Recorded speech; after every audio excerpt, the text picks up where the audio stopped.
I love you. What's up, people? We're playing Riftbound. Second stream of the day.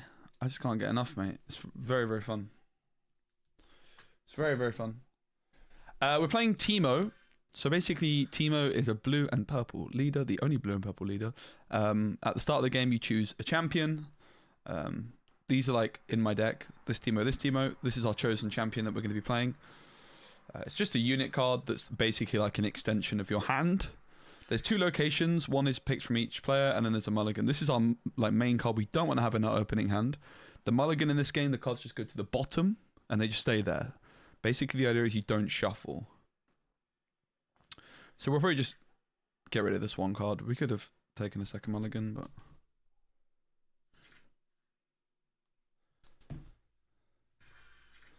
So yeah, basically two locations spawn, one from each player. So this is my selected one. This is my opponent's. And the objective of the game is to try and control locations. Thanks to the channel sponsor Card Market. So yeah, I have my legend here, my chosen champion, and then my cards in hand. I have 3 mana because I went second. This card costs me 2. This guy costs me 2. This card costs 1, and I look at the top 3. So I'll just play that first because it might change what I want to do this turn. Great, my opponent rage quit. Good start. There's no ranked available yet, but there will be. So we're up against Darius this time.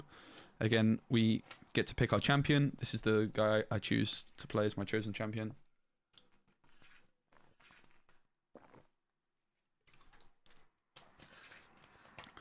Again, we've hit Nocturne in the opening hand, which we don't want to see. I think probably Fight or Flight is not a card we want in opening hand either. So let's get rid of these two. This is like the main card you want in opening hand, really. Could have kept the Fight or Flight, but... So this is Pixel 1, Simulator for Riftbound. The objective of the game is to control locations, and the first player to get to 8 points wins. This location is giving extra value to whoever holds, and this location is... Basically, we start each at 1 point. So I'm going second this time, so I start with 3 mana. Now, interestingly, I could play this and this, but this card also buffs up my student, so I might want to hold on to it and just float the mana.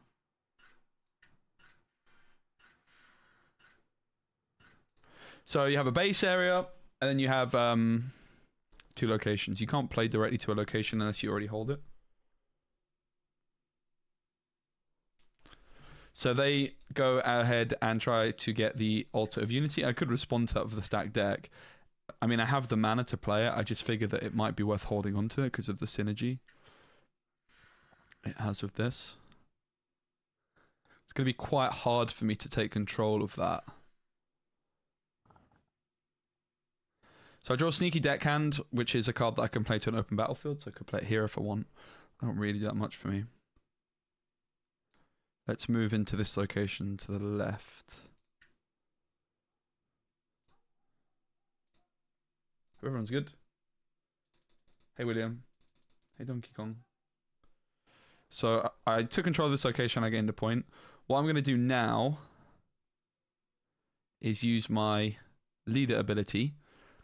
I can pay 1 to hide a card instead of paying a power. So basically, a card like there's none. Oh yeah, this is a good example. This has an energy cost of 3, so like 3 ink, but it's got a power cost. This is the additional mana cost where you basically have to get rid of one of your runes permanently. So if I wanted to hide this, usually it would cost me 1 power, but instead of my Teemo, I can just pay 1 energy. So I'm going to hide that. It just cost me 1 mana, like you would expect. Just like really good value. And then I have 4 left. So I'm going to play the Ember Monk. This card is when you play a card from hidden, it gets +2 might. And I have a hidden card here. It's just a face down card at this battlefield. You can tell by the question mark on Pixel 1 here. They are in control of this location at the start of the turn. They've held it, they gained a point, and they summon a recruit. So we could have done with holding this one, but they went first. Pretty hard to contend with that. But we're trying to hold this location to the left. Their chosen champion, Darius, is a pretty big powerhouse. Costs 5. When you play a second card in turn, give me +2 might this turn and ready me. Darius is one of the leaders I've actually played a bit of, and it is not bad. It's got some strong cards. So they play Darius with the Seal of Rage. They avoid the power cost, but wasn't that much of an impressive turn. The double sneaky deckhand is pretty unfortunate here. I do have an interesting line though, which is I can play the Tide Turner, which would move the Ember Monk to here, and then the monk could move in. Now this card has been bugged a bit, but let's see if we can get it to work properly. When we reveal a hidden card, it should buff this guy up by 2. And it has actually worked, which is nice. Hasn't been working all the time.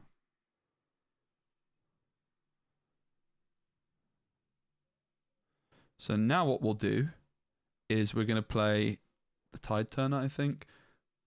We've got 7 mana. I guess in theory, we could play the stacked deck first. We've got Teemo. So I'm paying 2. 4 is 6. I could hide this still. Yeah, we'll do it like that. So we're going to play the Tide Turner at the base. The Tide Turner, when we play it, swaps positions with another card. And we're going to swap it for this. Now this can move in here.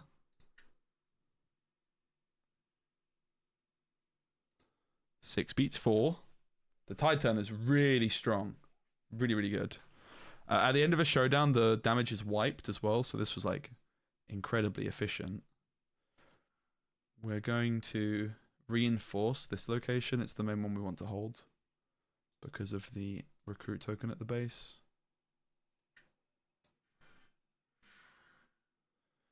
And we can use Teemo to hide fight or flight. I think what we might do is we might just move this to the base. So basically we're accepting we're going to lose the left and not even try and compete. We moved this back to the base. So pretty interesting turn. It's first to 8 points, remember. We used the Tide Turner to move a monk away. The double sneaky deckhand here is pretty awkward. It's there is a sideboard in this game. We're only playing best of 1, so no sideboarding. This is like a card which I think it might just be on the sideboard of a deck rather than in the main deck. Certainly one of the cards you would consider sideboarding out depending on the matchup.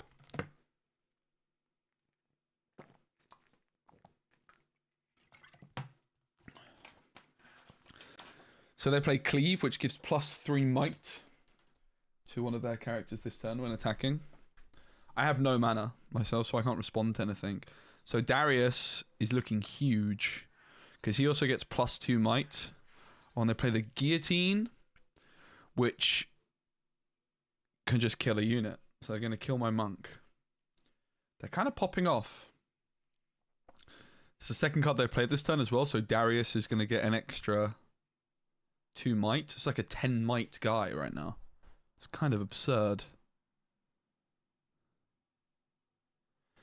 So we do have a hidden card here. What we're going to do with the hidden card is we're going to target the Darius. So it's fight or flight. And we're just basically moving their Darius back to their base. It's a slightly desperate play though, I'm not going to lie. Looks like the monk is working as it should in this game. It's quite a buggy one usually.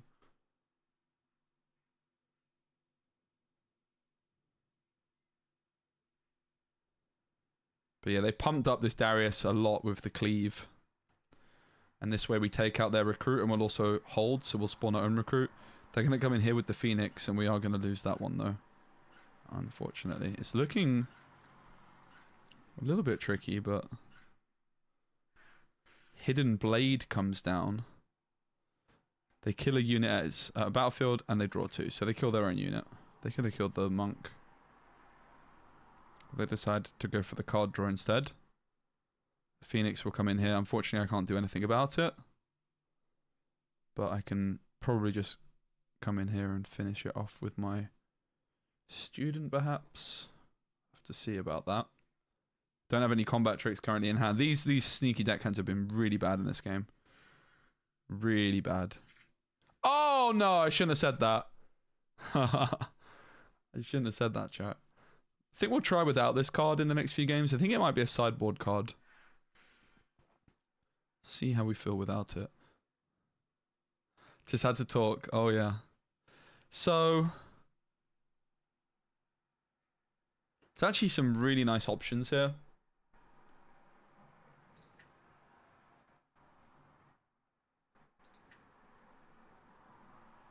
We want basically this or this. I'm going to have 8, which is enough for the Watcher. I think we just take the Watcher. I think it's slightly better. Yo, White Tiger Claws. Hope you're good, mate. Thank you. So the 1,000-tailed Watcher is my main finisher. It costs 7 and 1 power, but you can pay an extra power, an extra energy for it to come in ready. So we're going to do that. We're going to pay 8 mana and 2 power for it. 8 energy is basically all the energy for this turn, but the power is like a permanent loss. But now, how do we go about this one?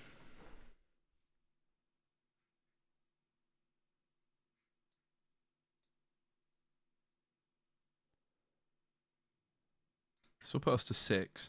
I'm not quite sure how we distribute the rest of the points here.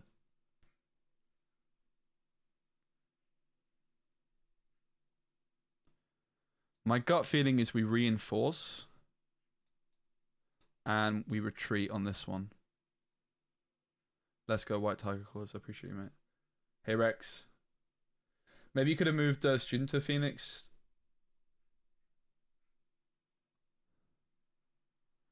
Yeah. Might be right. Might have been a bit overkill. I can see it. The sneaky deckhand has been a bit bad in this one. It's performed well though. I think it's definitely a card that's either on your sideboard or a card that you sideboard out. Sideboard's quite a complex. I'm used to it a little bit from Star Wars Unlimited. Sideboard basically works, if you've not experienced sideboard before, is after game 1 you can sideboard. So the question is would you want this card in your deck for game 1 or would you not? No, that's good backseating to have, Irato. It's the kind of backseating you've done where it's not even backseating because you suggested it afterwards. And I actually think it's a very interesting discussion. I'm all for that kind of discussion. I'm all for it, especially on a new game, right, where we're all just trying to learn, and it's nice to just talk theory with other people. I mean, it's one thing that I've not been able to do with this game, and apart from when I'm streaming, is just talk to lots of people about it. So it's nice to just have these discussions. They do retreat and we get the game. Happy days indeed. Let's try without the deckhand, just to see what other cards we might want to play. It is a nice one. In certain matchups, it's like insanely good. And the question with a card like that is like, how is it good enough in certain matchups that you just need it? Like, if you've got like a tricky matchup, like let's say this deck, and it's really good against it, you probably just want it in the deck from the beginning. Basically, it comes down to with the sideboard, I usually I like to play a card which is like really good in a specific matchup and then sideboard it out, like tech for certain matchup. But yo, hello Mines, what's up? Yes, please. That sounds like fun. I want to start a Riftbound podcast up and just have loads of guests on and talk to people with it. How have you been finding the game, Scott? Pavel also told me that he wants to play Leona, so that's given me another deck to try and build in today's stream, because Pavel wants to play Leona and I want to make Pavel happy because Pavel's done Pixelmon for us. Like, come on. So just having a look again, I really like the stable deckhand. It's definitely going to be in the deck, at least in the what's the word I'm looking for here? Sideboard. Are there any other, like, I'm kind of interested in like middle of the range units which don't have a power cost. I mean, maybe this card is good. Maybe this card's actually good. Because we were talking about this earlier and someone was like, well, why not play both? I think one thing that I underestimated maybe with this card is just like using it on your own stuff. It's very similar though to a... it's very, very similar to a tide turner, but you can also use it offensively. It's definitely a good card.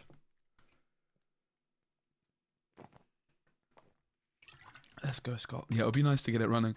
I'm in Madrid for a Lorcana tournament this weekend, and I think after that my focus really is going to be Riftbound until Fabled release.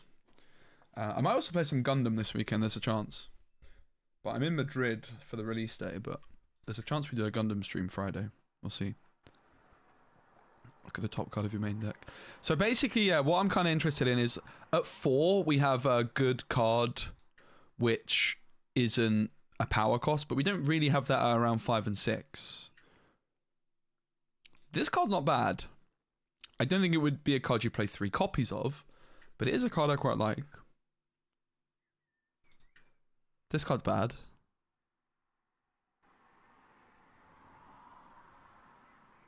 I actually just don't understand this card. Like, when I attack, you may pay a power to play a card with hidden from your hand here. I mean, can't you already do that? If we're working on Gundam, let's go, mate. I'm actually really interested in just doing like a generic TCG podcast as well, to be honest. I think that would be really cool. The problem is I don't know anything about One Piece or Magic or Pokemon. That's my main problem. Because yeah, Echo's good as well, but it has a power cost. I mean, the other thing you could look at doing is playing this, the Orb of Insight. The blue rune. The blue power. It's definitely something I'm interested in. What about 6 costs? There's this legend. This, not this card. There was a spell I was kind of interested in. I was thinking this might be decent. Falling Comet. Might be okay. It's a combat trick as well, right? This is more like a stool. I feel like if I had to pick between the two, I might prefer the Comet to this, but I can kind of see them both being relatively viable. I don't like this card. I think it's bad. I think this card's bad. In at 6. Basically, when you hit this mark, everything's kind of bad.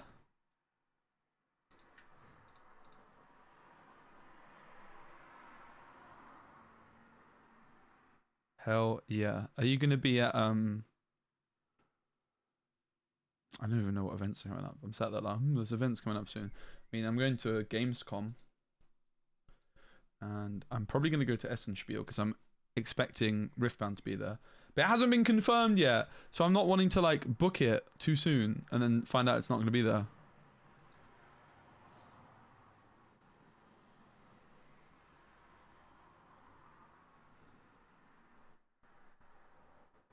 Yeah, the deck's got like a bit of a weird...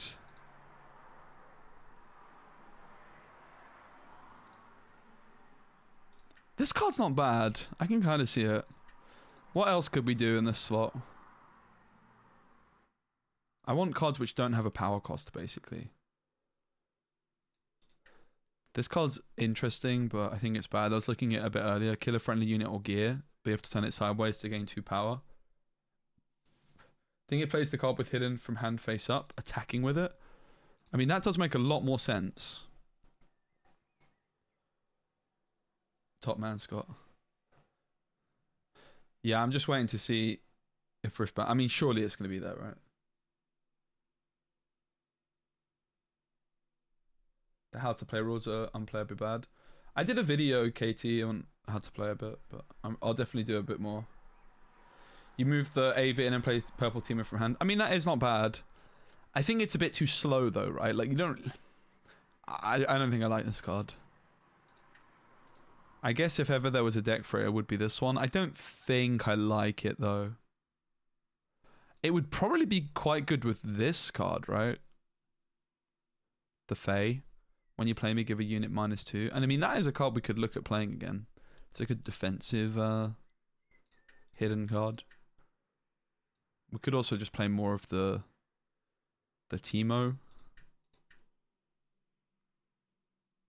Yeah, mate, I'm good. I definitely can't complain. I'm enjoying lots of card games. I'm moving to Berlin in 2 months. That's pretty crazy, quite scary, but that's happening. I've got a flat, so I'm really excited. I've been trying to make that happen since even before I knew you. So, yeah, finally pulled the trigger, which is exciting, but also quite daunting. So this, what do you guys think about the orb of the seal of insight in this deck? Why Berlin? I don't know. Why not? Basically, why not? I got friends there. I can get a visa there, probs. I hope.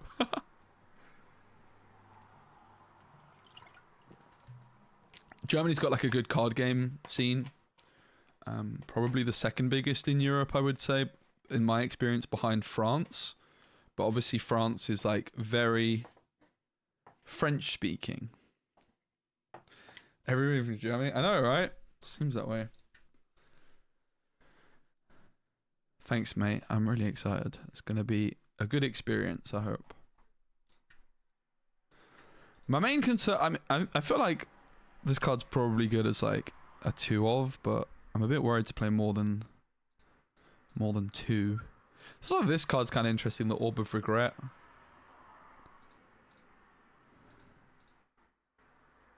I think, like, honestly, you can't really go wrong in this deck with just more hidden cards.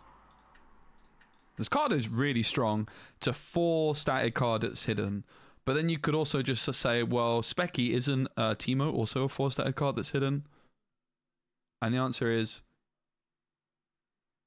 yes, but then it's a 1 power card the next turn. Like, this card is better. And 3 Rex is a lot, but let's try that. Let's try 2 Seals and just 1 Fae. I do like the Fae, I think it's good. And we'll probably try and cook up some new decks soon, but let's just try and get like some more games in. I think this deck's good though. For the record, like, we haven't really lost very much. It's hard to say how good the quality of testing is, but this is the leader that I've been told is a tricky one. This might be the kind of matchup we want those sneaky deck hands in, I think, but we're just sort of testing as if we're sideboarding at this moment, right? That's definitely too expensive. This is why I love this Teemo leader. Like, it looks really bad, but what if I told you it's broken? No, not Nocturne. That's the worst card to have in hand. Like, this Teemo looks bad, right? It's like a one cost guy, but guys, it's a 2-drop. It's a card I can play on turn 1, no matter whether or not I actually draw a 2-drop, which is the most unique legend in the game. The other Teemo, you could say, well, especially you could also play the other Teemo, yeah, but it costs a power.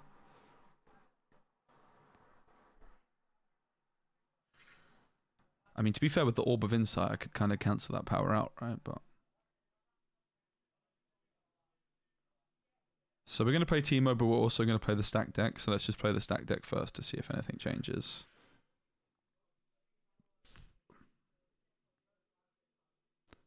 Rex is the shark, right? Yeah, the card seems really good. We're waiting for our opponent to respond. Are they there? D. Flores? Been enjoying... Yeah, I played against him a lot. Oh! So do we just put the seal to the bottom? Probably.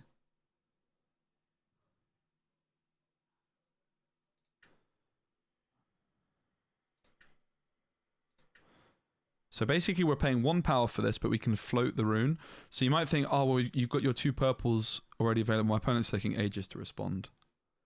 But yeah, we basically just hit the nuts, which is we saw Nocturne in the top 3 cards of our deck. My opponent's supposed to respond, but I don't think they know. I'm tempted to just go next because it's so slow. And then this resolves and they have to acknowledge it. I might just go next, even though I'm in a totally winning position. They're that slow, it's just painful. So we could play this Teemo, but it costs a power.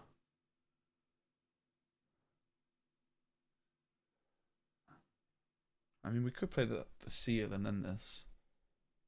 Is that worth it?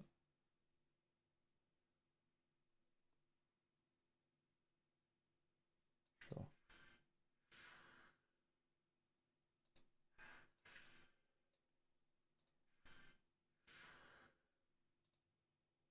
Yeah, interestingly with the seal, like, this makes less sense. I'm still not sure about the seal, though. My concern about the seal is, like, you lose early game tempo. And I'm not sure you want to do that in this deck. Like, you basically lose early game tempo to potentially gain some back at a later stage. And I'm not sure I like the sound of that necessarily. So we've got a really interesting decision to make here, which is, do we try and take both? I think we probably are supposed to try and take both. And we should probably prioritize this one because we draw cards by holding. But you could also argue I should have gone for this first because it gives me a bit more intel. I think I have to go for both. I could try and be cute and just take one, but I need both points. I should have gone here first because I get more information. So when I conquer here, I look at the top 2 cards of my deck. And I get to choose if they stay there or disappear. I'm going to be drawing 2. I think we'll get rid of the monk, but we'll keep Stupefy up there as a efficient damage spell.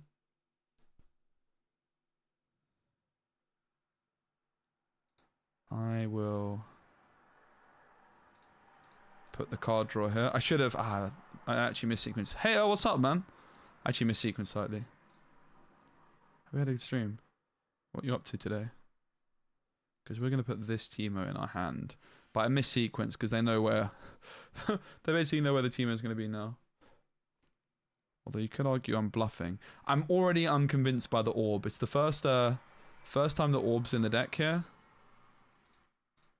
The orb would make a lot more sense if we didn't have this as our legend, right? A lot more sense. But we do. Like, if we didn't have Teemo as our legend, I could see the orb being really good. Also, the seal. Played Riftbound, let's go. Yeah, Victor's good. I'm really hooked. I'm starting to really like the game a lot. It's very interesting. We're playing Teemo, which is not too popular. So they use 4 damage on my Nocturne, which unfortunately is going to take it out. But we will reveal our hidden Teemo, because if we didn't, it would basically just disappear. My video helped him learn. Aw. Let's go.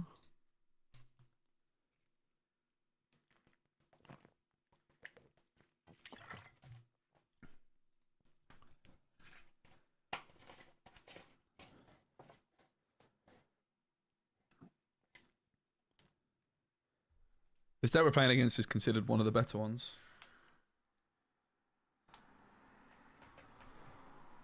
You would imagine they've got some sort of combat trick. I unfortunately have no energy available. Wow, they're just trading it. It's kind of desperate. I'm surprised. This is an example of where, like, the deck hand, which we just got rid of, is insanely strong. I could just be like, yep, okay. But we get to draw 2 from the Consult the Past. I already missed the deck hand. Like, this is a perfect example of where it would be good. Now, they have the Ballista as well, which can take Teemo out, so we do need to try and fortify. We have 5 resources. We could just play Echo, but I don't think I want to do that. I could also just play the Nocturne. I don't think I want to do that particularly either.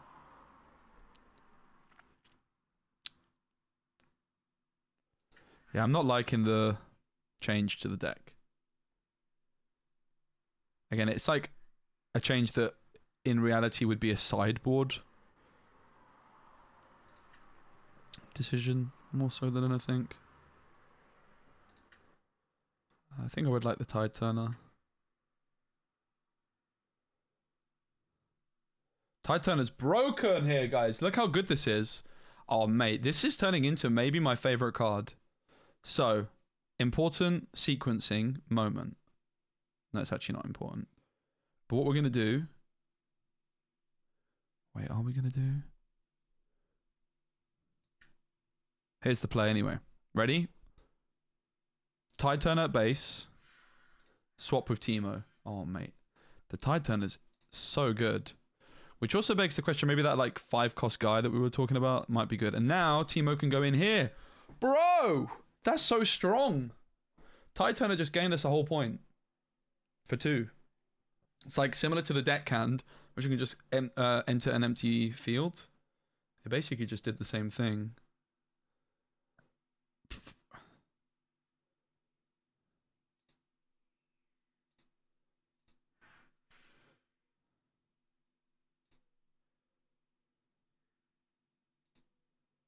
They can Ballista this, but it is what it is. They might try and go for this one. They're supposed to go for this. Oh, they went for the wrong one. Alright, now give me Nocturne. Nocturne here would be so OP. I think... There might not actually be any left though. So we're basically looking at the top 5 cards of our deck. Any hidden cards we could deal damage. We would have dealt 3 damage, but there's nothing to deal damage to. We're basically just looking for a Nocturne in that spot, because this guy, we could then summon it onto the board. They use their leader to gain power for spells. Deal 3 to a unit at a battlefield. If this kills it, draw 1. It's unfortunate.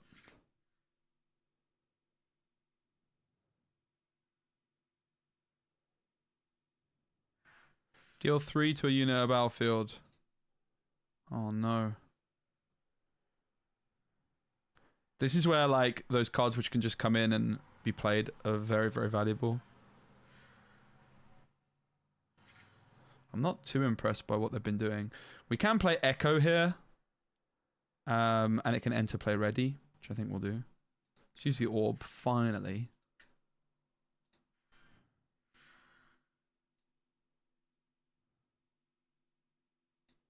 Let's go here and try and find our friend, whatever he's called.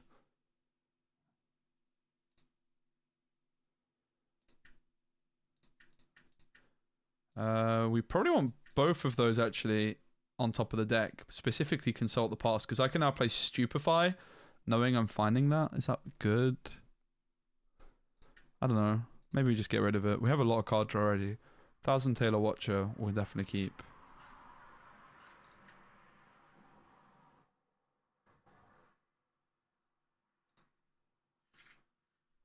I think like you can see why here, like playing a card like Orb in this deck, like maybe you can get away with having it in your sideboard, but you really just want those extra tempo-y plays to just secure the victories in matchups like this.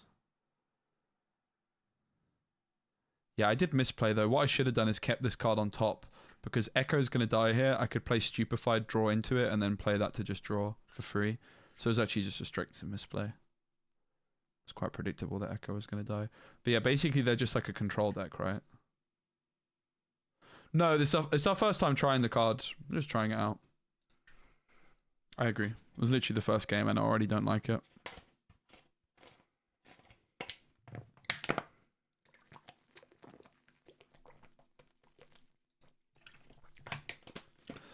I could definitely see it being good enough for a sideboard though. Yeah, I mean, it hasn't been bad, I've got to say. It's more so just the cost to get it in.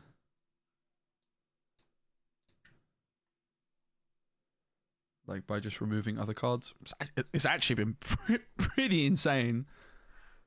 Bro. How much removal can one person have? No, stop that. That's crazy. I haven't really played against this deck much, but I see why people think it's good. They're going to draw off this as well. It's gross. Honestly, Stupefy has been a lot worse than I anticipated it to be. Still a very good card, but it's definitely not been as powerful as I thought it might be. But yeah, I think we're losing from here, right? We can basically go next. We're not going to, but we pretty much could. They just controlled the early game too much. That's where like those extra few points and extra bodies can make a big difference.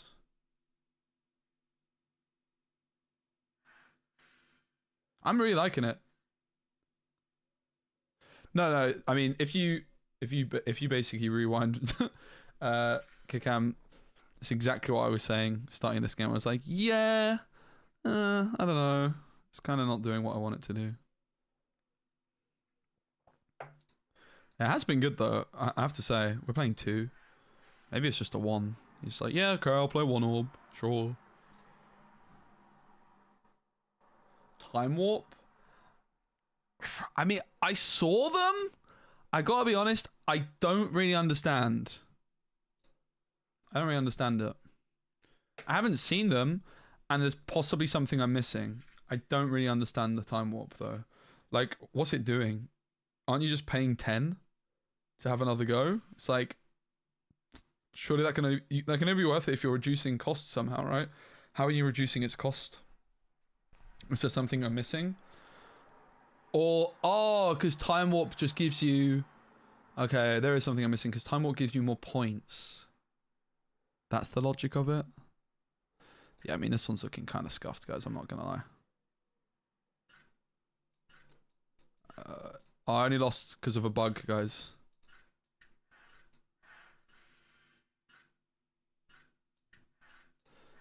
These stupefiers were sat in my hand the whole game. I think this is a good example of a sideboard, though, right? Like, this is a very good card. You just would sideboard it out in this particular matchup, it seems.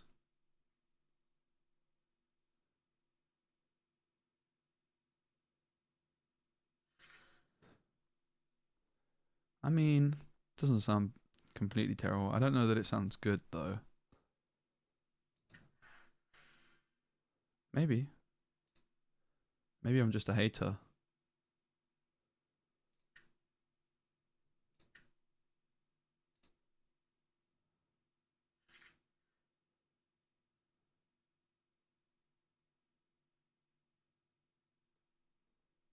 I don't think it's necessary, is my gut feeling. It does sound a bit too optimistic. This is my first time playing this matchup. And definitely... Oh my god, that scared me. My Coke bottle just popped. Definitely missed a few cards to just go wide. We're still very much in it, but I think we're a bit too far off the pace here. I'll take a Teemo. Like, the steady deckhands to just play at an open field, for example, would have made such a big difference in this game, right? Yeah, Time Warp's interesting. I guess like the main benefit of Time Warp is that you can get extra points. I'm not really sure it's doing all that much, though. I think it's a bit optimistic. I think it's very optimistic, honestly. Like, when cards like this and Echo exists, which can come in ready for extra energy cost, I'd rather be using my energy on those, I think, rather than on the Time Warp play.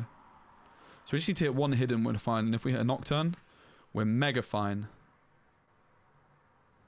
One. Nice. Two. That was a really good hit.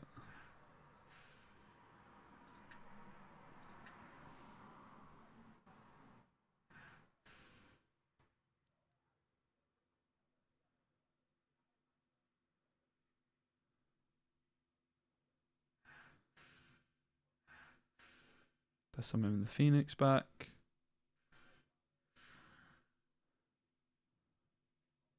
I summon Nocturne. Nocturne's insane here. Don't I win the game off this? I think I win the game off this Nocturne, guys. I think we won. They do have a Ballista, but the damage off Nocturne will be wiped. I think we won the game, guys. Unless they have like a 1 damage spell in hand. Oh! Insane. We actually won from here. That's crazy. I mean, this was... Because we can just do this. Boop!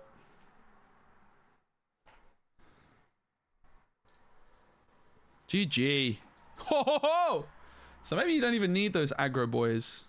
I don't know. Honestly, the orbs were good. I've got to say, the orbs... It was kind of good. It was kind of good. I don't know, though. The important thing to remember is, like, the realistic way that you play this game is with a sideboard, right? And I think that, like... For example, in some matchups, like that one, you are definitely going to want to play 3 copies of Sneaky Deckhand, right? Without doubt. And in other matchups, maybe you could even sneak in a random Time Warp. I think it's a meme. I don't think I believe in it. I don't think I believe in it. Like, 10 for that? I think it's a little bit... memey.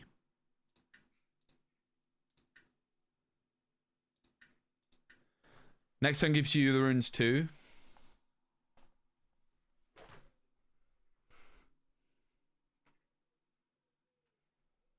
I mean, we could try it as a one-off in our deck for fun.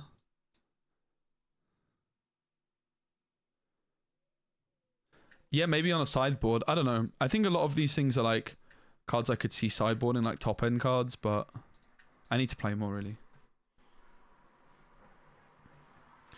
Free hiddens. Play time warp.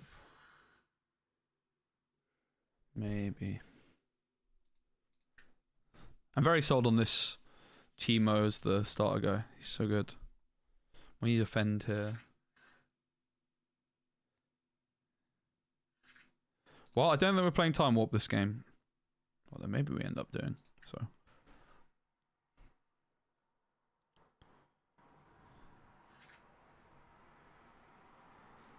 Tide Turner was so good in that game.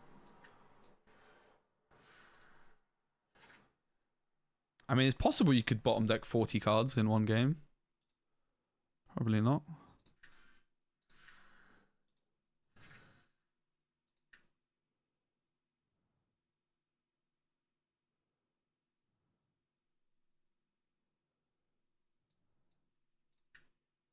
Might hit Nocturne, so...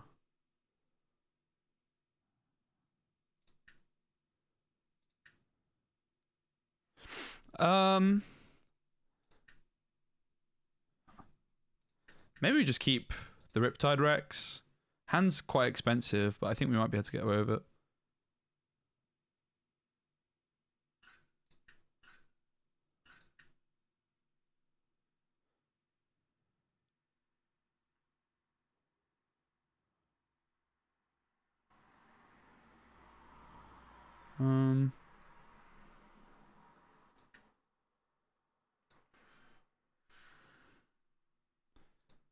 So I'm just gonna put the Teemo here.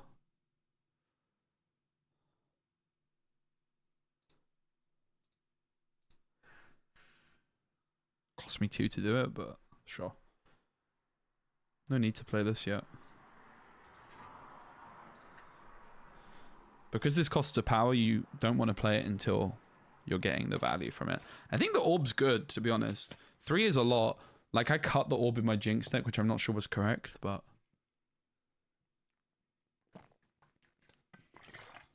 I keep calling it an orb, but it's a seal. The seal, like, in a Jinx deck, you're in top deck mode a lot. It felt really punishing. Whereas this deck, you don't tend to ever be in top deck mode. You tend to actually have too many cards often. Which is a big reason I decided I'm kind of interested in it. When you play me buff another friendly unit. So they're at 5. This can come down next turn. Weird plays, right?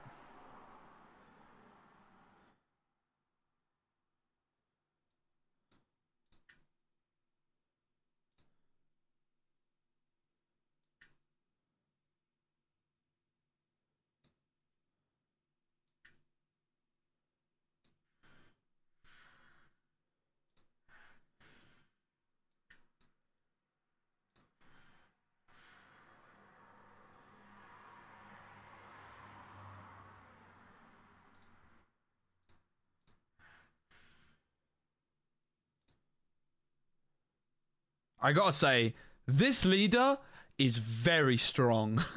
That is very, very strong. It's just a tempo leader, right? Like, that's where this... It's a very good leader. We gain so much tempo.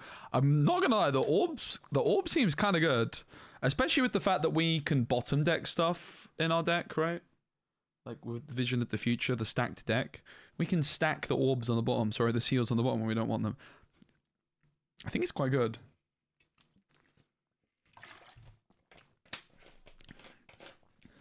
Because all our top end stuff relies on these blue boys.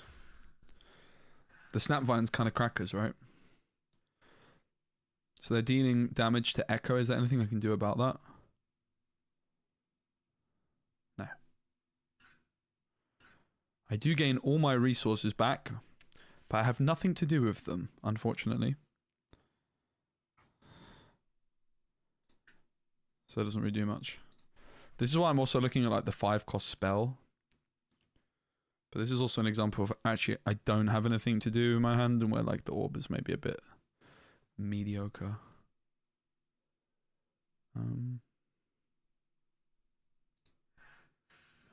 Do they know that that's getting buffed? We still have the hidden card as well as an option.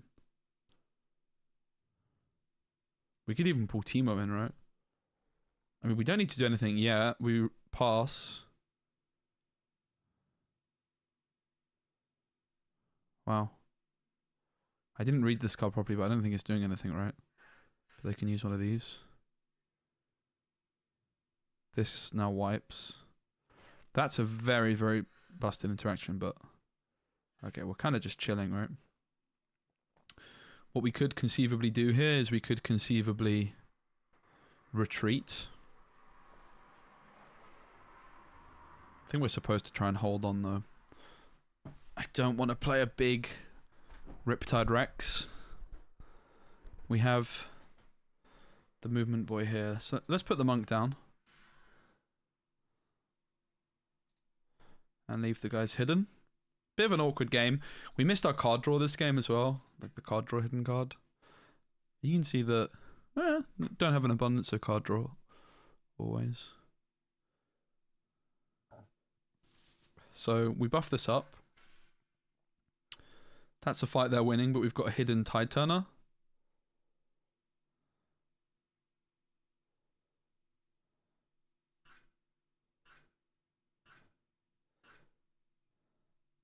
So we will respond by revealing our Tide Turner.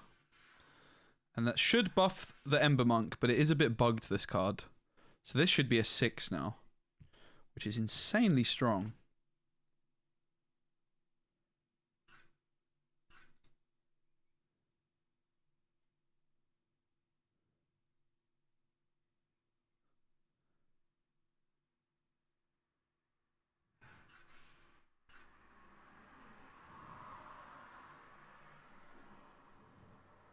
And the other thing is we should be able to, because this is going to be an 8, and I'm going to have, I should have, it will be 8, but it should actually be more than 8. I don't know, we'll see if this buffs. I don't think it's going to buff, it should though.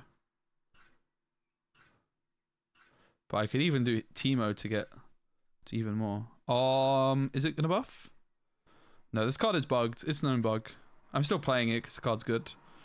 But like, even if I could try the Teemo and see if that buffs it, but it's probably not going to work. Does Monk get the buff if the hidden is on its battlefield? It should, right?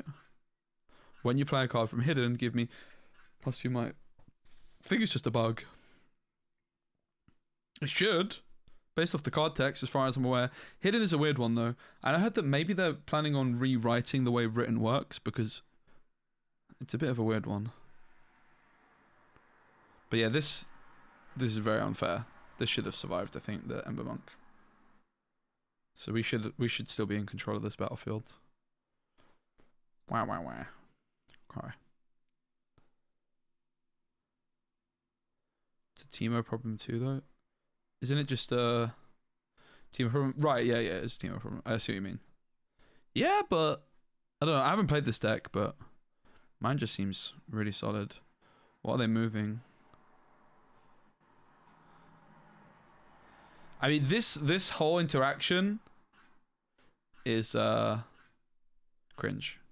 Like this this should not have been possible.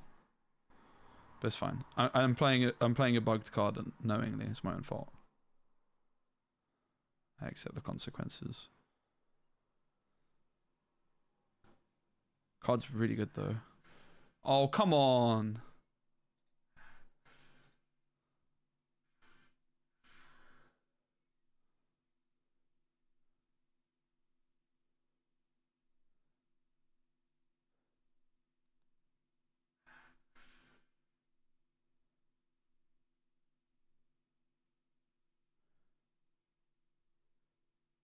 Card played history. Yeah, could come one day. Pavel's a really busy man. He's doing all of this in his free time while like working on a bunch of other things, mate. He's a hero for getting out this early, to be honest. It's actually a miracle.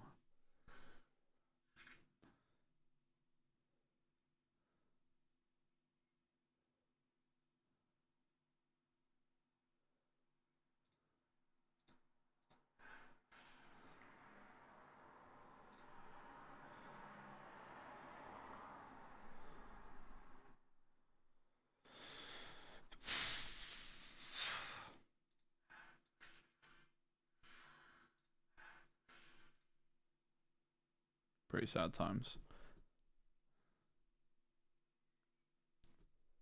We're not holding to the left here, but yeah. We actually could pick this team up, but it doesn't do much because we'd lose the hidden card here. Let's go Conadis. I'll take that. What makes you say that?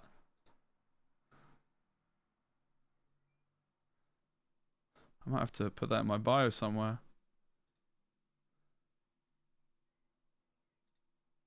Deck does definitely seem really solid. I mean, the seal's been pretty good overall so far. It's been pretty good.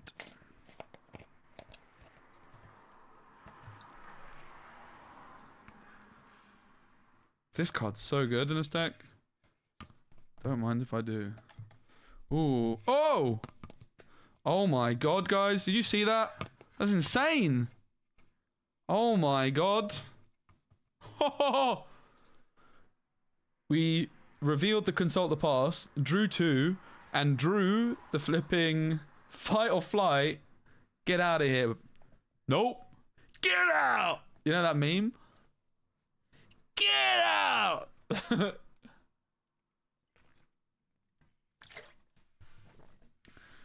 A pioneer of card games, King of Gwent, apprentice of Marvel Snap, and journeyman of Disney, whatever this is. This one's League of Legends. But thank you. You're playing the League of Legends trading card game, which is not out yet.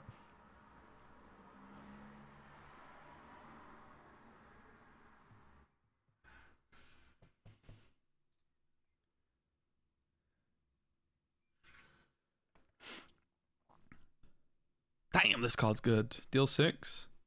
Holy. Here comes the Rex. Get Rexed.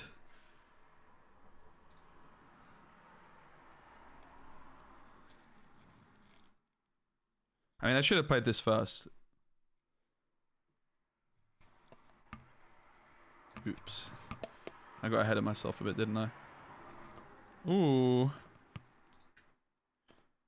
What do we take here? Probably Teemo, right?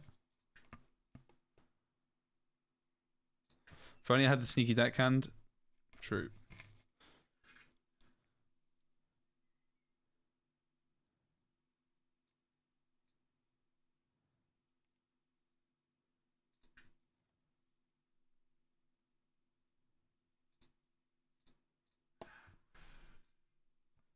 I mean, it looks like we're winning regardless. I think Teemo is really good, guys. I'm just going to point out, we are hardly losing. I haven't tracked the win rate, but it's very high. This was a game where I'm pretty sure we experienced a bug that cost us a whole guy. I think this deck's really good. No! Oh, wait, we did it to each other, right? Let's go. Teemo!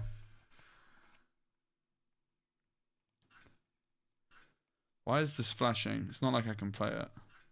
Can I? No. Wait, I can? Oh, I so should. Oh, I so shouldn't have done that. Oh! That's broken. Is that actually good? I think that's good. People that don't know what's going on are like, what is happening? Don't ask, mate. I'm popping off. Where do we put Nocturne? Here. 6. Don't ask, guys. It's best if you don't know.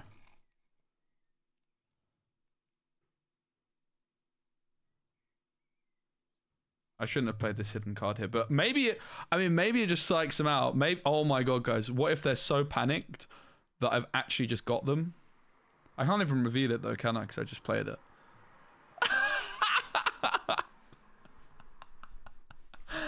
Get baited, mate. That's hilarious. We just don't lose. I'm sorry. It's such a bait. I'm not even. I can't get behind that. The seals seems good, man.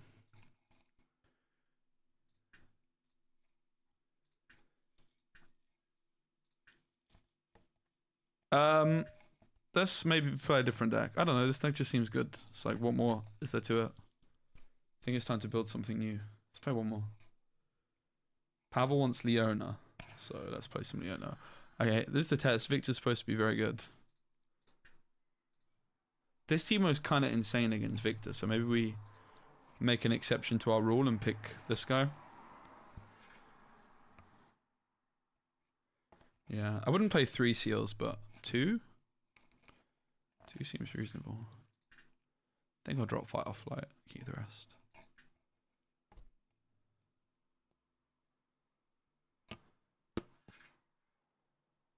Maybe you could play 3, I don't know.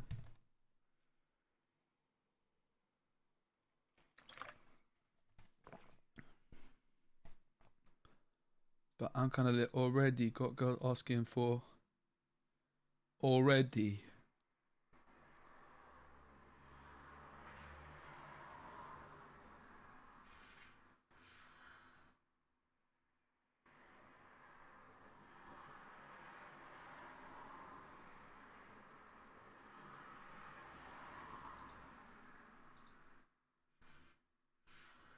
The sentry. It's not too menacing. Oh! Hello! That's broken. I think I still slam this regardless.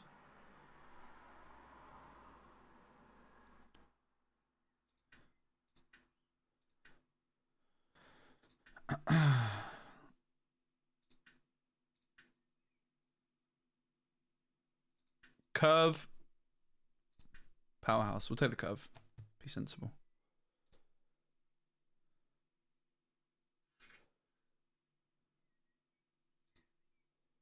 This is a bug. It's only supposed to go to 3. Yeah, so much sure. I don't think you need 3 ever. I don't know. Just the one-off is like very unreliable, right?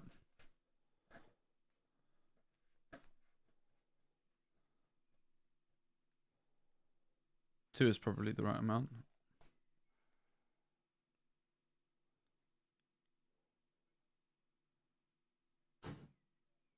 You can actually make use of 2 orbs as well, right? Like, hello! I keep calling them orbs, but they're called seals. I need to get out of that habit.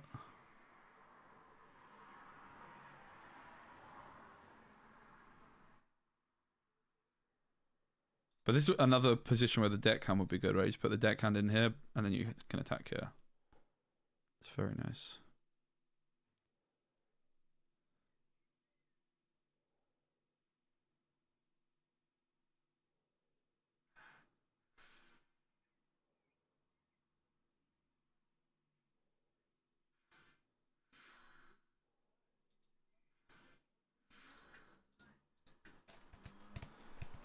It's pretty good.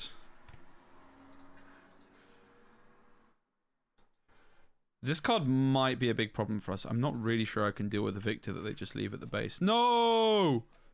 Not Nocturne.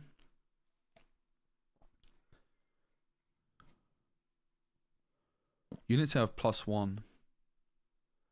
Scary. But it includes attackers, so... We're so close to Nocturne.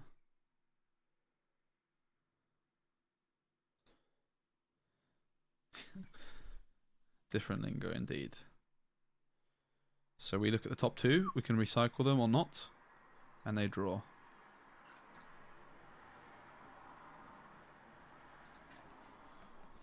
I don't know. Do we really need more card draw? I guess it depends how long the game's going to go on for.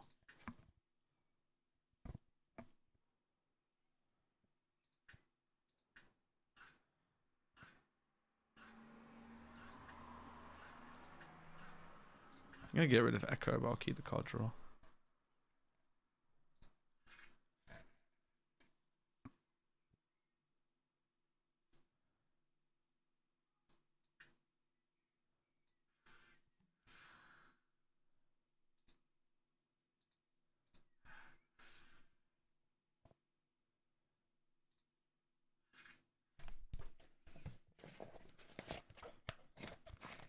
Echo, I haven't been too impressed with so far. He's definitely got big potential.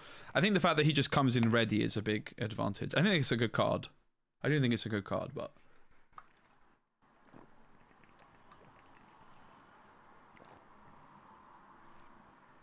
I'm fine bottom decking it. So here we set up the card draw. It's like threatening. Even the card draw here turns my 6 defense into 10. Like, this card, I paid, like, the hidden card, I paid 1 to hide it. It's going to draw me 2 and give me 3 extra stats this fight. It's actually busted. It's honestly absurd. Someone is doing some smoking outside.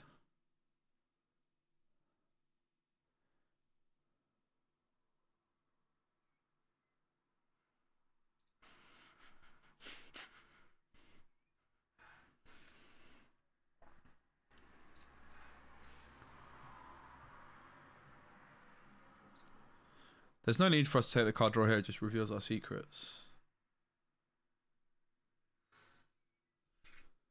Yeah, and we kept this card draw tool, which is very fine by me.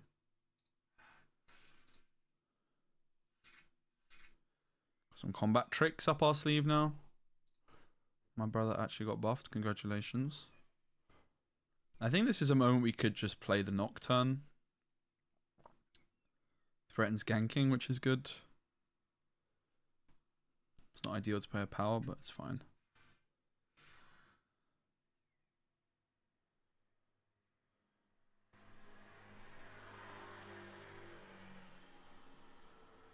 They have 8. I'm defending with basically 10. I don't know too much about Victor does have some tricky tricks, right? But they could like make me sacrifice a 4. So I think I'm actually needing Teemo for this one rather than card draw.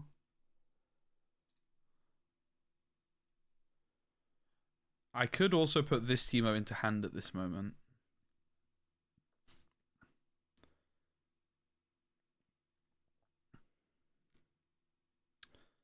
The question is, will I want double Stupefy?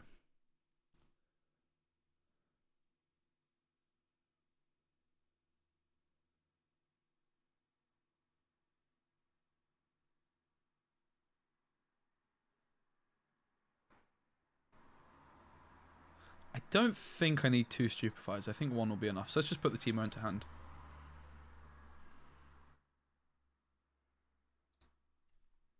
It's better in hand than there. Just because we can use the top part of the ability when it's in hand and you can't otherwise. In comes Victor when another non-recruit unit control dies player recruit your base. I think this guy might be a menace for us because I can't really interact with their base. Can probably just be a bit of an engine for them. I'm not too threatened by anything they've done. I think it's just another good example of like even the 5 cost card I might be gravitating towards a little bit that just can play something that can move something to base just because it allows us to like move something back, bam. It's kind of like a stead hand thing. Like just being able to move something is pretty good. Yeah, so that comes through, which we expected. I'm not going to summon Teemo. I could summon Teemo. But let's summon Nocturne. Sorry, let's get rid of Nocturne. Because they still don't know what's hiding here. Okay, they don't go for it. Fine by me. Kind of interesting though. I'm a bit lost. I'm a bit lost on what to do here. They're playing it in a very interesting way, that's for sure. I think we reveal Teemo. Because we could hit some cards off the top like Nocturne, and then Nocturne can come in here. Or not, they can't, can it? But okay, that's basically nothing.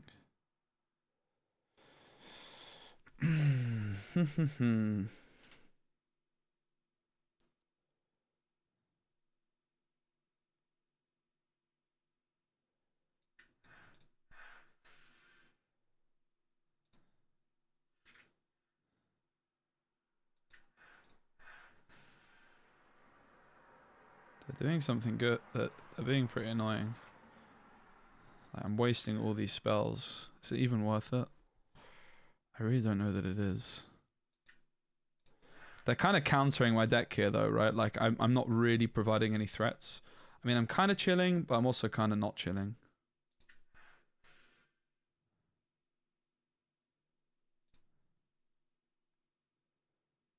Okay, the Tide Turn is exactly what I'm looking for here. It's really strong.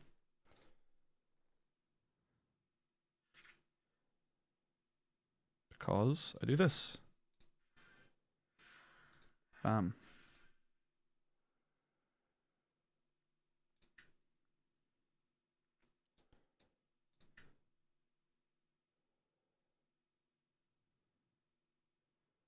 And I can hide Teemo at one and consult the past at the other. The question is, in what order do I go for it?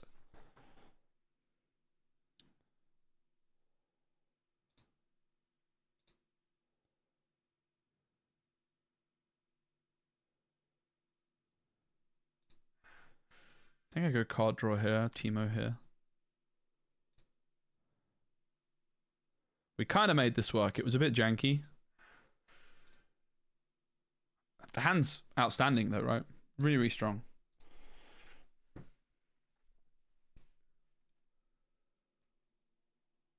We're ahead in terms of points. We have control of both battlefields, but we didn't really develop many stats that turn, which is a shame. Basically, I have like 3 cards in my hand, which are all good at like taking back control of a battlefield, but we didn't really do much to develop the board that turn. We kind of got away with it with the last draw of the Stupefy. When you play me, you play a recruit token here, sure.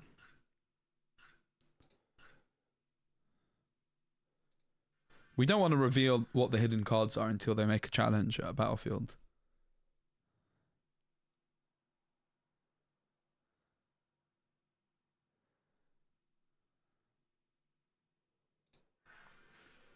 So we have 2 Teemos. We're going to look at the top 10 cards of our deck, mate. Nocturne could be very much within that. Like, honestly, the consistency of this Teemo with Nocturne is kind of insane. Choose battlefield, give friendly units there +1 and enemies -1. Okay, it's pretty strong. But I have 2 Teemos. Nocturne, hello. So there's no hidden cards yet. Still no hidden cards. Still no hidden cards. Oh my god. We didn't hit a single hidden card. So where do we go with Nocturne? I think we go to the left, right? Because the left is going to trade this brother out.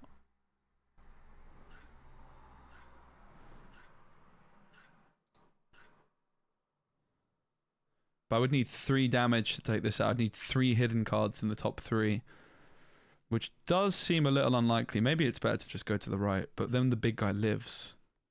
I don't think I care if the big guy lives when I have the 1,000-tailed Watcher, right? So we're just letting this live.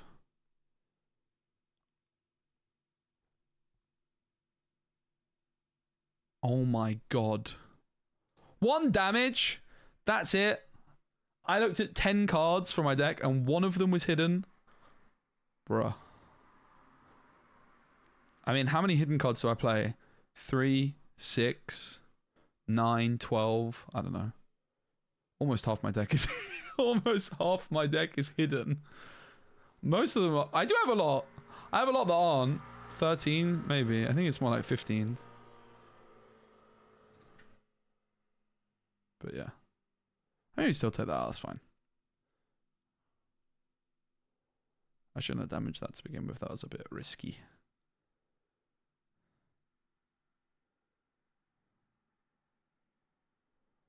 What's this doing? Has to be a bug.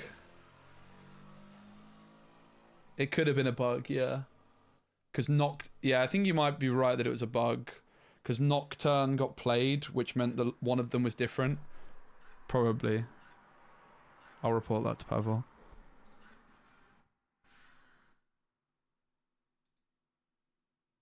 Yeah. I'll report it to Pavel.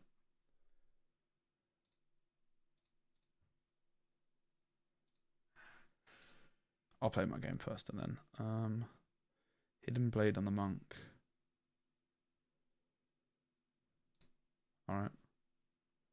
I draw 2 from that though, bro. I draw 2 and I'm about to draw more. Insane.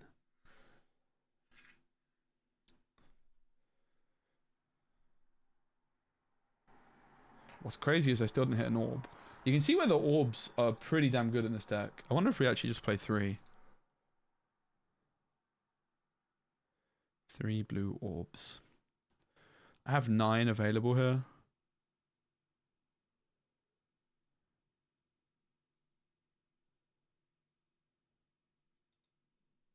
This costs 8, so don't have any hidden cards.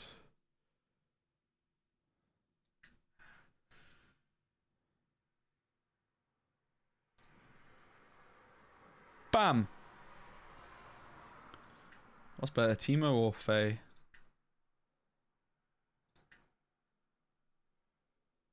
Honestly, with all the Nocturnes we've seen, I think the Faye might be better.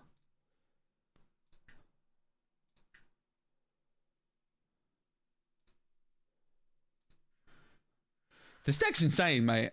I'm not gonna lie, guys. Deck is actually crackers.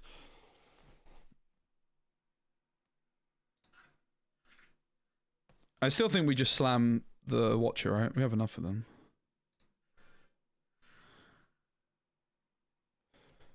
Like, we just aren't losing. We're just beating everything and everyone.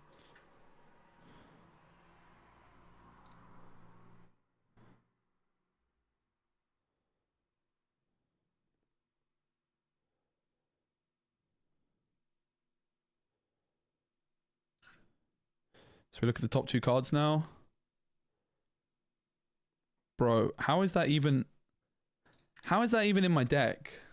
I only play one of those. Oh, because I didn't choose as my champion this game because I was against Victor. I'll put them both to the bottom, I guess. I don't have any hidden Teemos, do I? Actually, I'll keep the Tide Turner. The Tide Turner's a banger. Great card.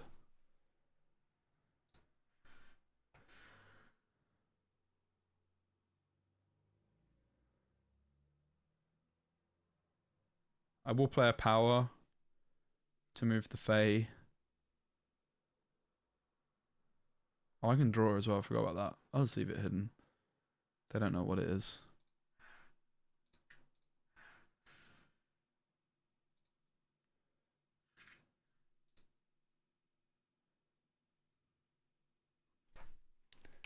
To protect from Hidden Blade?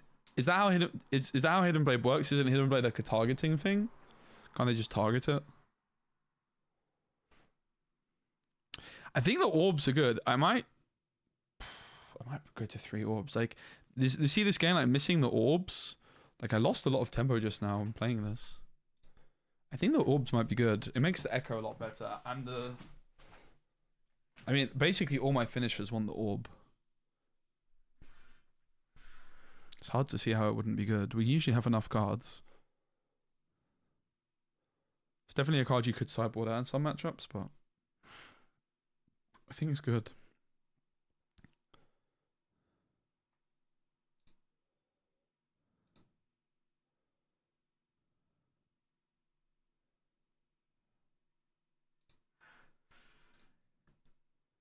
Faye's just 4 stats here. But it's also like good against the buff cards, I guess, because you remove buffs.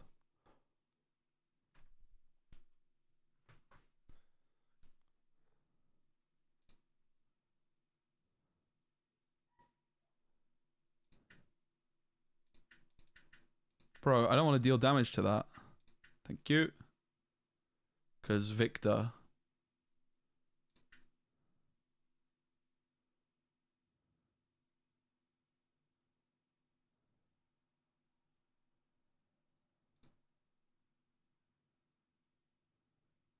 They have to try and take this, but there's a threat of a hidden card. Little do they know, it's just a card draw tool. Which, I mean, maybe we should have just taken the card draw and just drawn something hidden and put it on top. Yeah. Probably.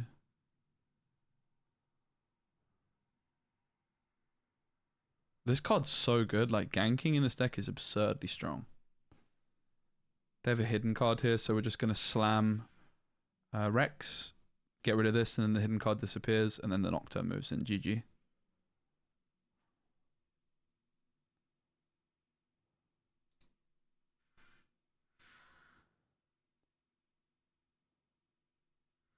Yeah, GG. I think.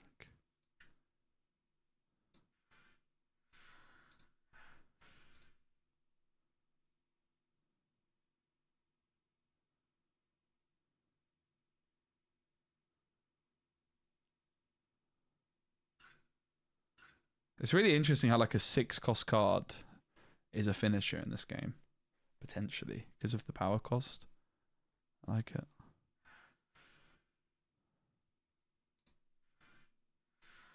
And here's the power of ganking. Gank! GG. Woohoo!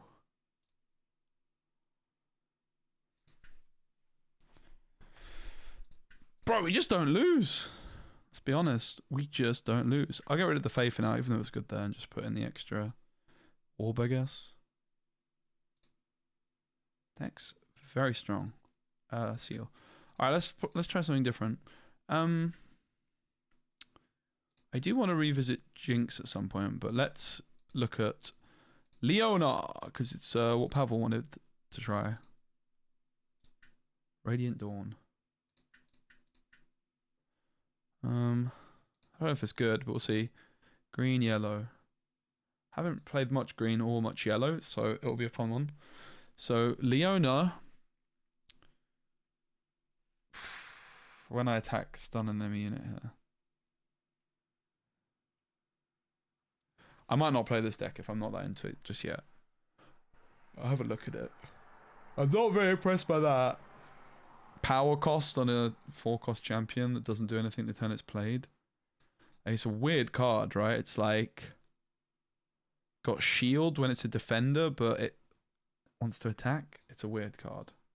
How about this one? If an opponent's score is within 3 points of the victory score, I enter ready. Now that's a good card. That's a good card. What does the leader do? When you stun one enemy and it's buff a friendly unit. It's not that good. That card's good though.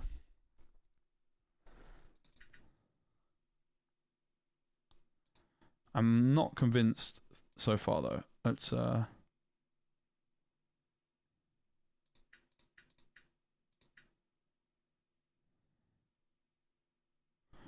what's the signature spell?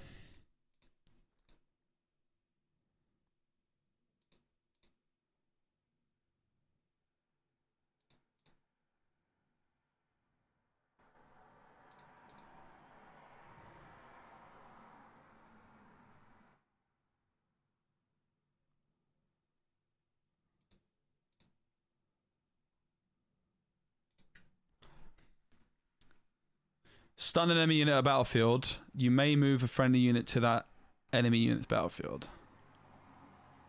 Okay, costs 2 power. It's very good though. But it does cost 2 power. So we've got like a power issue with this deck. Is that my early impression?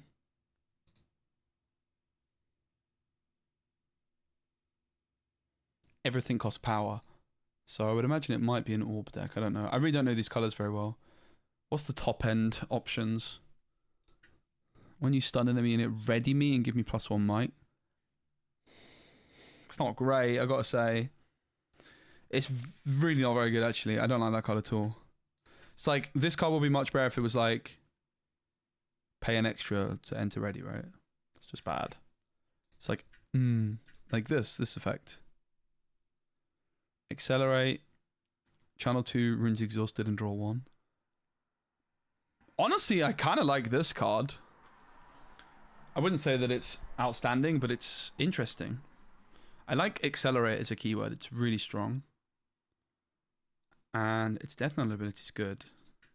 When you play me, give a unit +8 might. When you play me, kill an enemy unit. That sounds good. Okay. I'm reading a lot of these cards for the first time, so this is nice. While I'm at a battlefield, opponents can only play units to their base. While I'm at a battlefield, spells and abilities can't ready enemy units in gear. Deal damage equal to my might to an enemy unit here.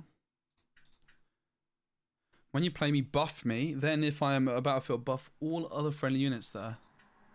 As you play me, you may kill any number of friendly units as an additional cost. Reduce my power up for each killed this way. Deflect, ganking.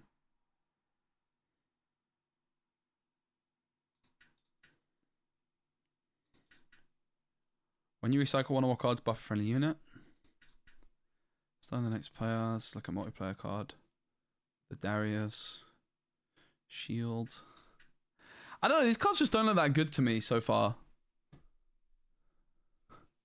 Not gonna lie. Green and yellow. Neither of these colors so far. I'm just like looking for everything and I'm like,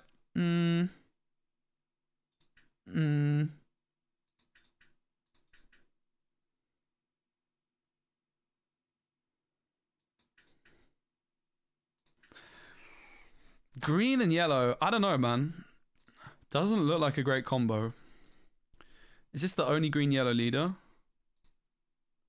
The leader itself, like, this is not that strong. The champion doesn't seem that good.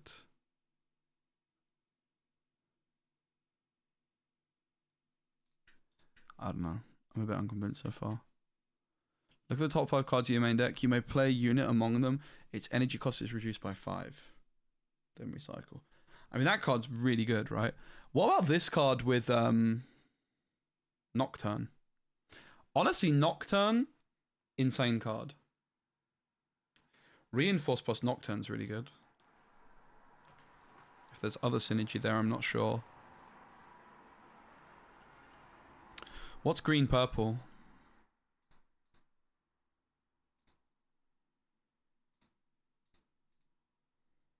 Yasuo? Green-purple sounds kind of good.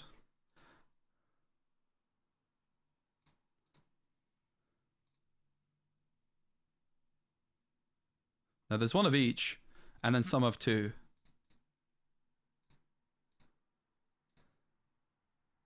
Green's really good, like with its spells. It just needs some complementary stuff, right? Yellow has some stuff as well. They both feel like more like complementary colors rather than... I'm just not really seeing a whole deck here. Buffed. When I'm at a battlefield, ready 4 friendly runes at the end of your turn. That's a good card. I gotta say, that's a good card.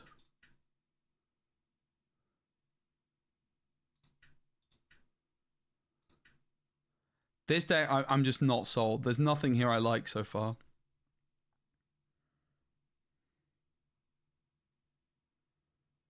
There just doesn't seem to be a deck. What about 2 costs? Doesn't look like a deck. Sorry, Pavel. But what I will say, based off like the previous deck, maybe my favorite card I've played in the whole game so far is this. This card's so strong.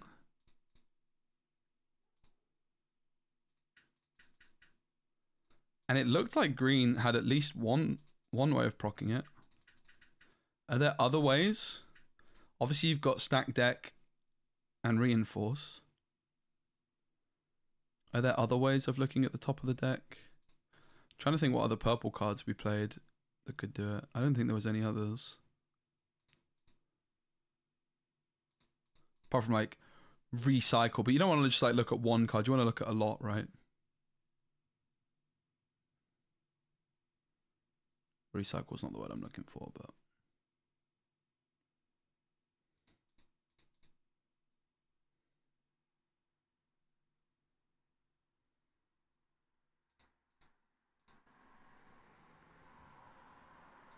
Action. No. Ignore me. I never said anything.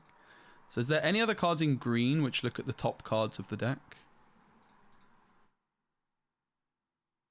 Yeah, Vision looks at the top card, which I don't think is enough to justify like Nocturne. Like, it helps a bit, but it's these cards where you're looking at like 5 at once or 3 at once. Swear like the Teemo was insane as well. Oh, I need to report that bug, right?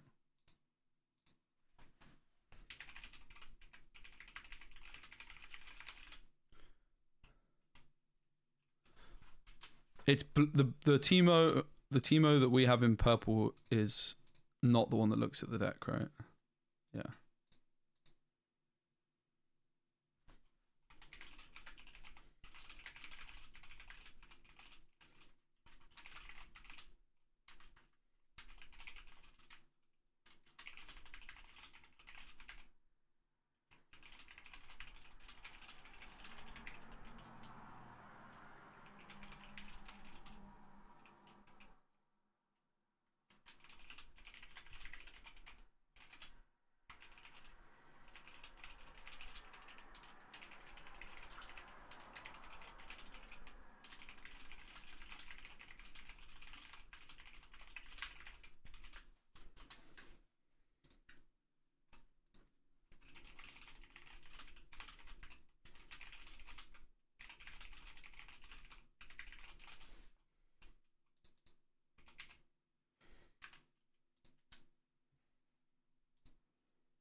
All right, green card. Sorry, I got distracted messaging Pavel about bugs. So looking for cards which show cards off the top of the deck.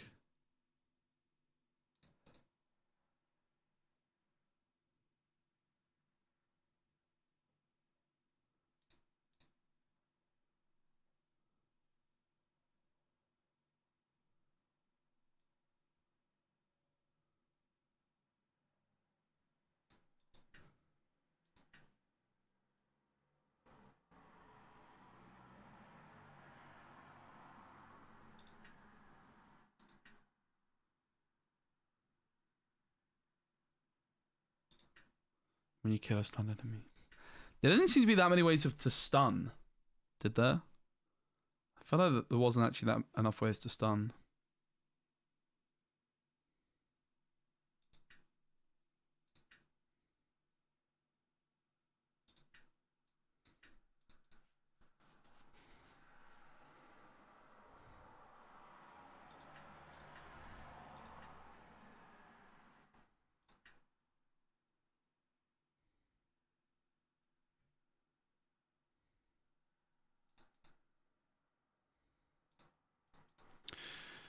So Nocturne in this deck has Stack Deck and Reinforce. Is that enough to play it?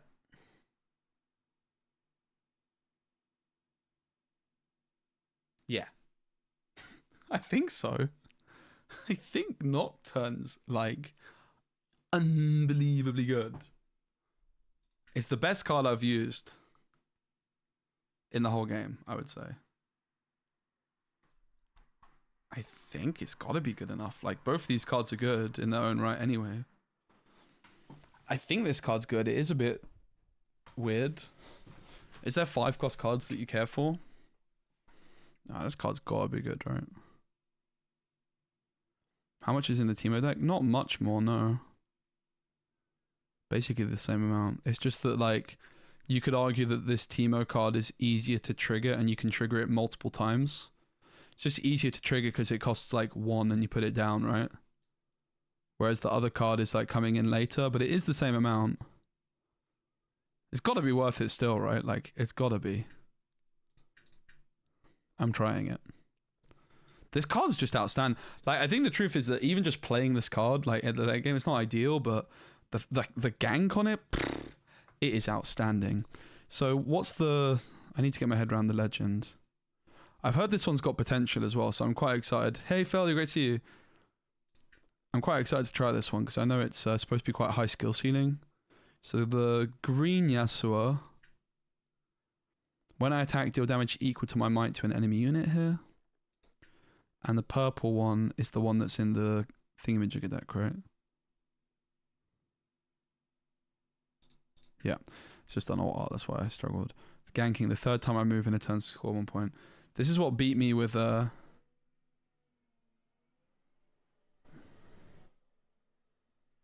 yeah, would the more the merrier would be good, but I think like the truth is that both these cards are good, right? So stack deck and reinforce.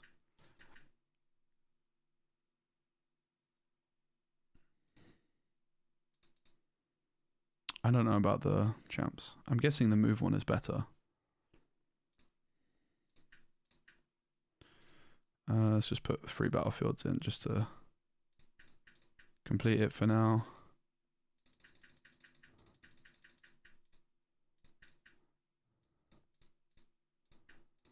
All right.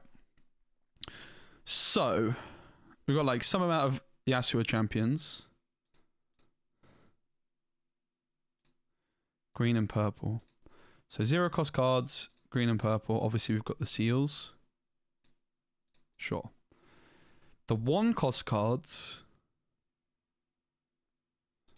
There's Deny. They call it this card was called Deny in Runeterra, and now it's called Defy. Bro. On guard's insane. This card's good.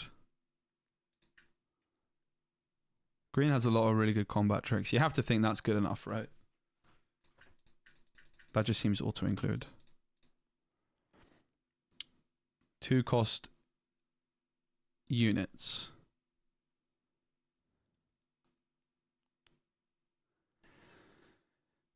Hey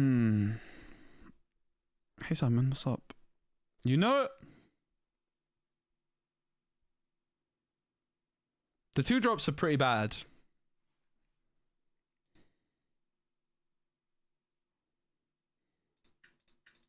This guy's good. So this is move a friendly unit to or from your base. To or from your base. Bro, that is very strong, right?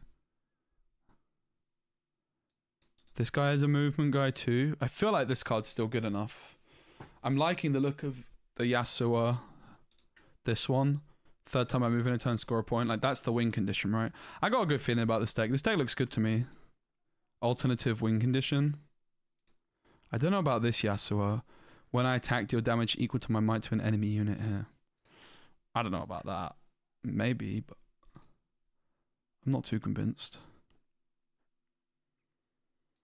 But yeah, a lot of it seems quite good. This card's really good, right? I think. Let's just look at the units for now. Like, my gut feeling is this card's good enough. I'm quite liking the look of an orb. Seems like we're all good deck building. Oh ho! Well, here I am. Thing is, Lorcana, like, it's been very hard to like be creative with Lorcana deck building for a long time.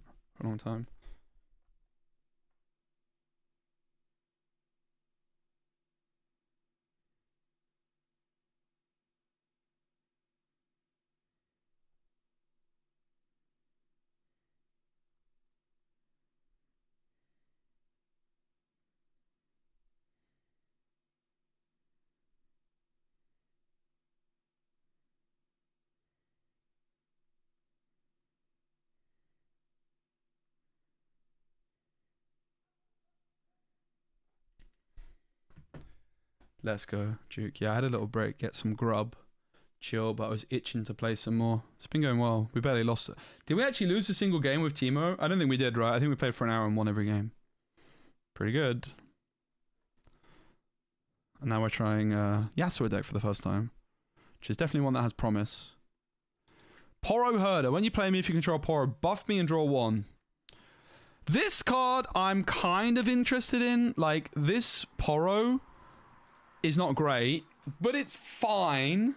It's pretty bad. But if I've got a Poro keeper, it's less bad. Is it a green power as well? I feel like the green power might be good in this deck. It is a green power. This card might be good. 4 for 3 that replaces itself. I don't hate it. It might work. Like, at the moment, the only 2-drop I put into the deck is this, because all the 2-drops are pretty, like, bad. They're pretty bad. You're playing Yasuo for like 3 hours? Let's go. I haven't played it yet. Our thought process is, to start off with, is this card's insane. So we're seeing if it can work here. Because we have Stack Deck and we have Reinforce. It's like Nocturne's been the star of the show by far in the Teemo deck. I say by far. There's a lot of stars, but this card was incredible. You need a lot of 2-drops in this deck because you don't have like the same leader luxury that we had in the previous. So I'm quite liking the look of the Poro Herder. This card I also like. I'm not sure I like it that much for this deck though, but I think it's a very good card. Seems like you need more than just Mystic. Yeah, we would need 6. You would need all of them, right? You would need the Mystic, Poro, and the Stalwart. I mean, this card I'm always playing, I think. This also puts into perspective how good the flip-in the blue card is. This card is so good. Love it. But I mean, to be fair, all of these 2-drops are like actually reasonable, apart from Teemo. Teemo's terrible. But like all of these are actually okay. They're just lacking in power. But we probably end up playing this guy because of Yasuo. I don't know about this card, maybe. Cards which replace themselves can never be too bad, right? I must be assigned combat damage last. Isn't that just a tank? Why does that not just say... Oh no, because tank is first. Deal damage equal to my might to a unit at a battlefield. It's not bad. I wouldn't say it's good. When I conquer you may kill a gear if you do buff me.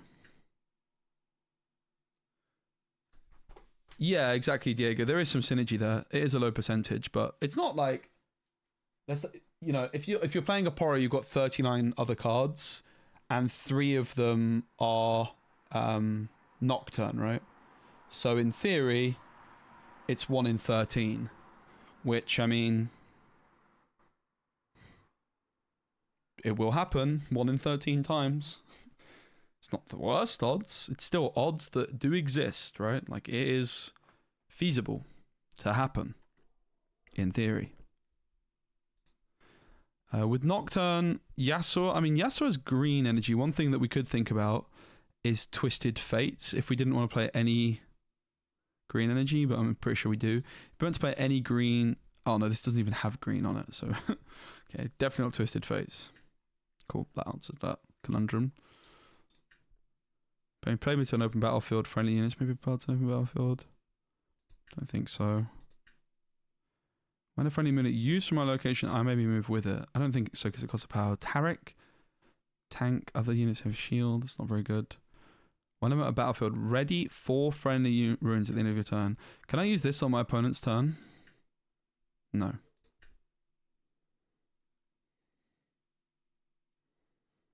Not really gripped by a single one of these cards. This card has potential. This card's so strong in the Teemo deck. Honestly, mate, this card's kind of broken. This might be one of the best cards in the whole game. It's bugged right now, but I think Teemo might be like tier 1. Not gonna lie, the deck seems so good to me. So 5/5. When you hold score point, I'm definitely interested in cards like that. It's quite all in though, right? Whoops. Hey, that Teemo seems good. Why? I mean, I think it's only me that's saying it seems good. I don't think anybody else is believing in it particularly. When you play me to a battlefield, you may move an enemy unit to here.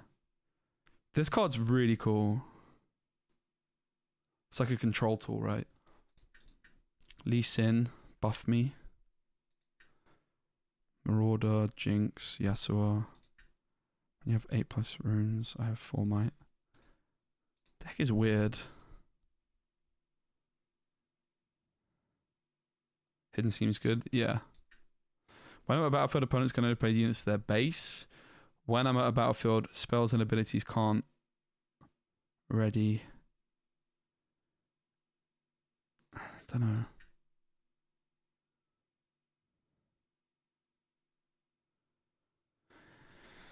I guess this guy's good because you use the leader with him, right? You can just play him at the base and then move him.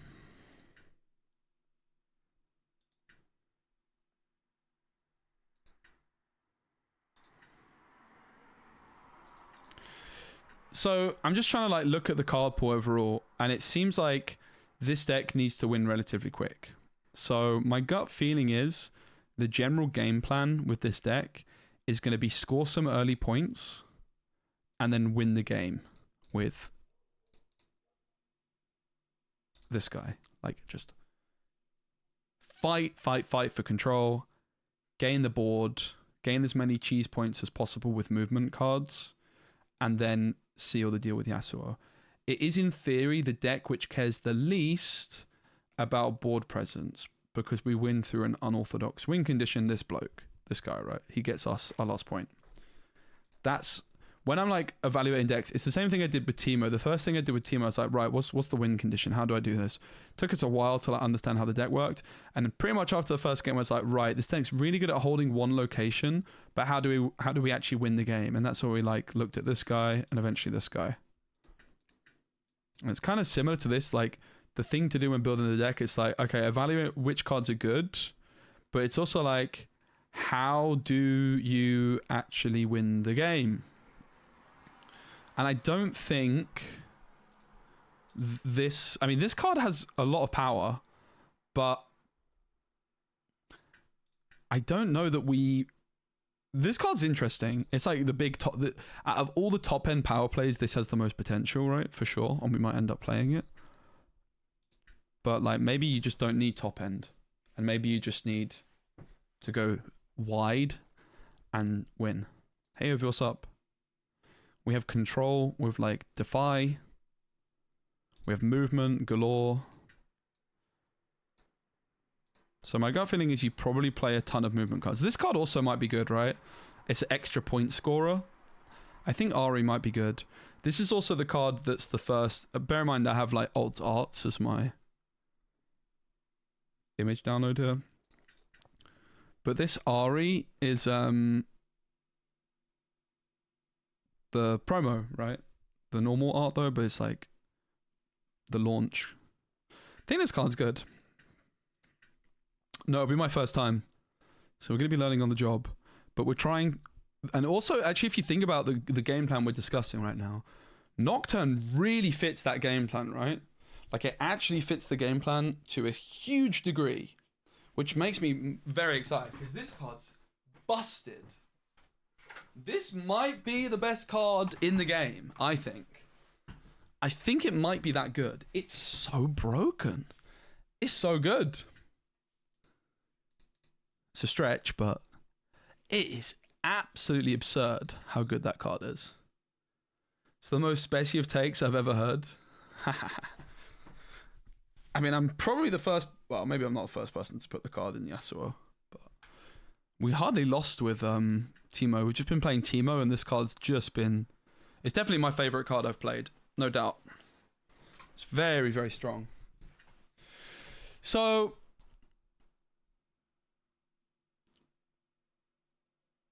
Twisted Fate. I mean, Twisted Fate doesn't work in this deck.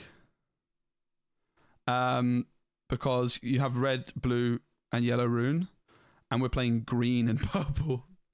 I have him in my Jinx deck because I just play 12 red runes in Jinx. So, yeah, I do like the card. I think it's really good in Jinx.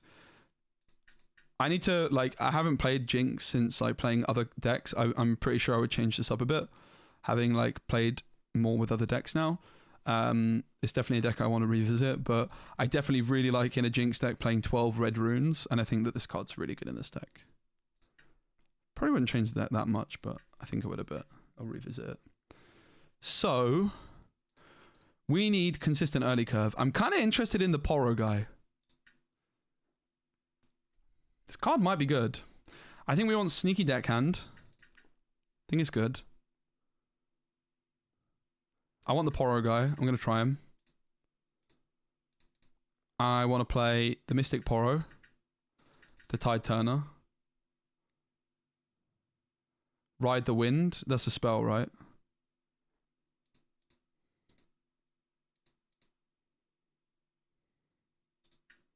Yeah, that's a very, very good card. 5-cost spell. Reading Purple, yes, so Nocturne. Yeah. Yeah, we're playing Reinforce.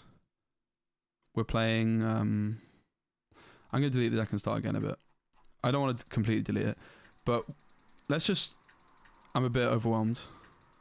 This is how I like to build my decks, guys.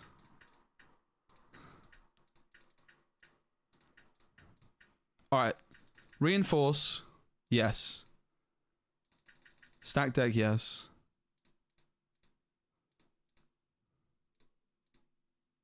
Oh, he's a champion, that's why.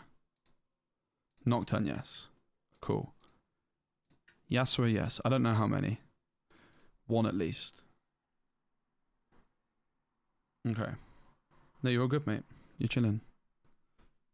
You are chilling. This is how I like to build my decks in every game I play.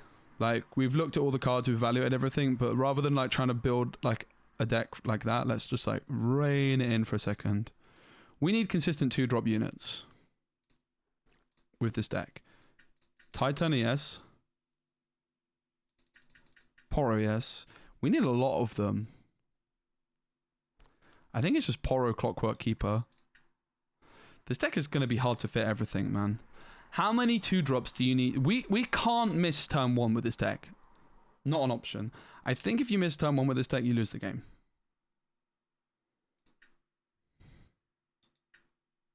The Mystic Poro, I mean? This card's like, I think the worst Poro of them all. It's fine. This card's good though. I think this card is the worst Poro of them all, but it might honestly be fine. 1 in 13 chance to hit Nocturne. Yeah, green Poro is good. You can 1 in 13. Pretty bad odds. There is synergy there though. But also, like, you could argue that the Mystic Poro is helping you find like your stack deck, and it's helping you find your reinforce. But I do also think the Poros plus the Poro Herder, I'm interested enough in trying it that we're going to give it a go. I don't think Sneaky Deckhand is that good in a deck which has Yasuo, right? Because he can flip and move stuff. This might have been something I stumbled on. I don't think I necessarily need this card. Maybe. Seems a bit of a stretch, though. Alright, I'm pretty convinced I want all of that. How many 2-drops actually is that? Not a lot. 3, 6, 9. Is 9 enough? Maybe we just play like this brother as well. Do you have enough support to actually move purple Yasuo enough to get the point reliably? Well, we're going to find out. Yeah, I'm looking forward to playing some multiplayer stuff. But yeah, I don't think it's going to be that difficult, Honey Badger, to get the point off Yasuo, right? You only need one card which moves him in hand. You move him yourself, you move him with the leader, and then you just move him with a card. It's like Tide Turner does it, and we'll play more movement cards. Because yeah, we do. It is a good point that you need those.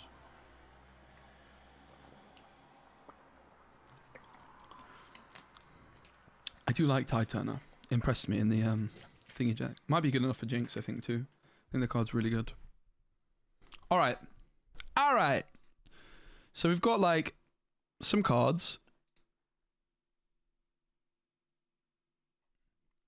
What are the other non-negotiables? Let's look at gear. My gut feeling is we might want to play a green gear card. But I could be completely off on that. No. No. No.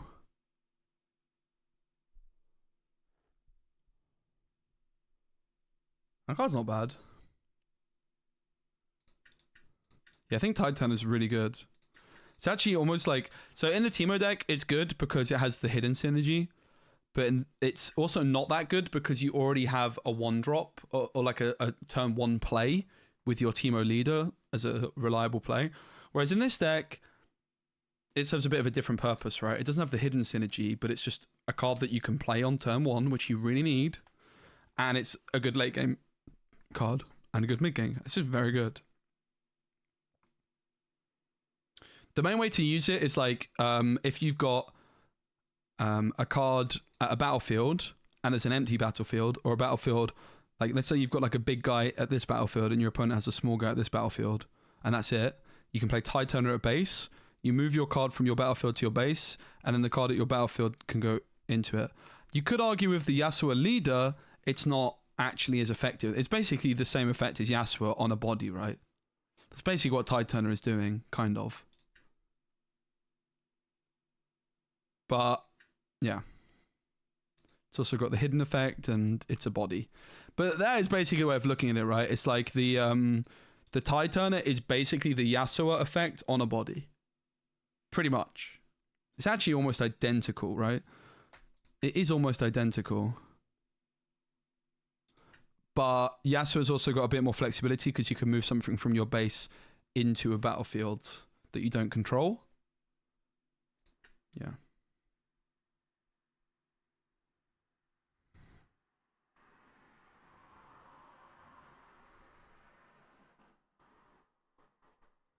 Okay. Spells. You have to play Defy.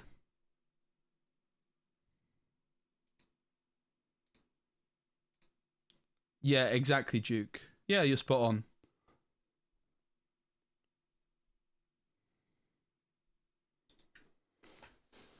Maybe On Guard's not that good.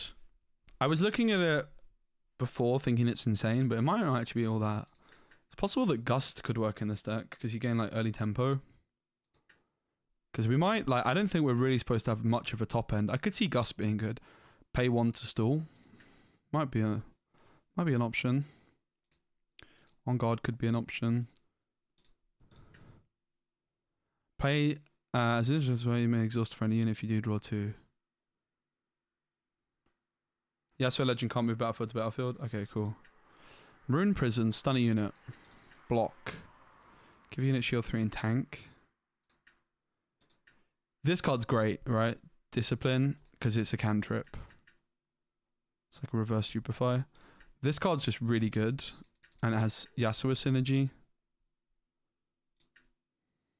How good is move a friendly unit and ready it? It's definitely a strong card.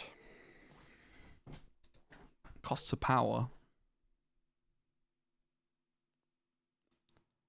I don't know about this card. I don't think it's that good. I prefer Tide Turner.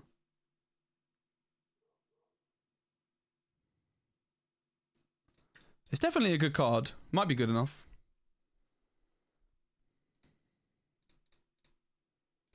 It's going to be hard to fit everything. Don't think we want any of this. What is this thing? Double friendly? Probably not. Signature, signature, signature. Oh, we don't have this. Ready a friendly unit, it deals oh my god, wait, what? Ready a friendly unit, it deals damage equal to its might to an enemy unit at battlefield.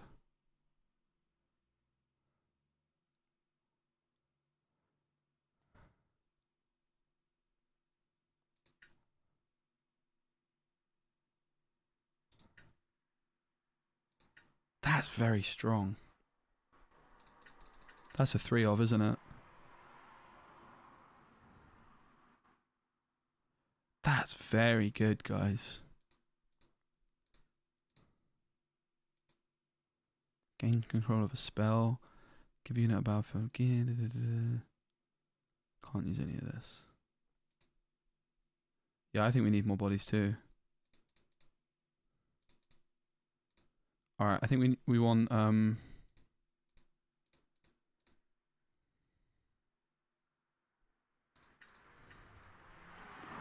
all of those.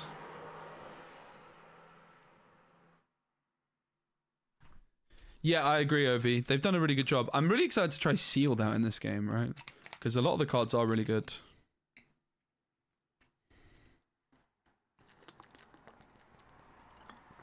Two power.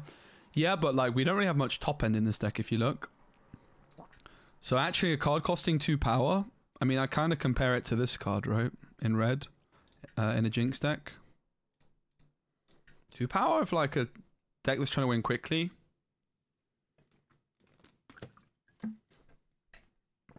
Might just be good. I think it's a 3 of. Well, the more I play, I might change my opinion on it, but I think it's good. So, We're a bit low on bodies. We're a bit low on card draw. We're a bit low on like late game, but that's kind of by design. Are there any champions I'm overlooking? Because in theory, these should be the most powerful cards. I think this card might be good. I don't know. Maybe not for this deck. This card's interesting.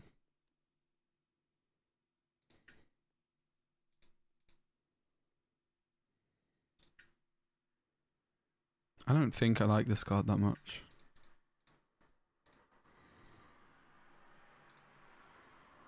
I think I just want more like turn 2 plays. Don't think there's enough.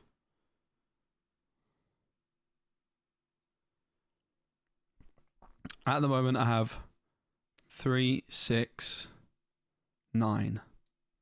You see 4. You see 6 cards. Just like an 1/8 of your deck. I feel like 9 is not enough. Maybe one more Yasuo 2 cost. Yasuo 2 cost? What do you mean? I mean, at the moment we have all of these. How about the Clockwork Keeper? What about who is that?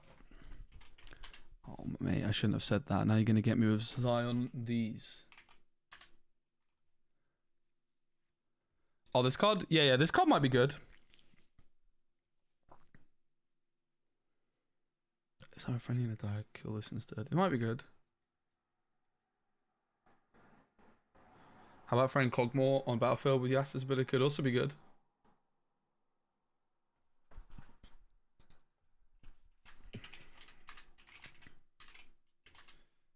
You just need to use that image link here and go into settings. You go here, put the link in there, update, restart client, GG. I'm a bit worried about my curve still. We also need to sort out the battlefields.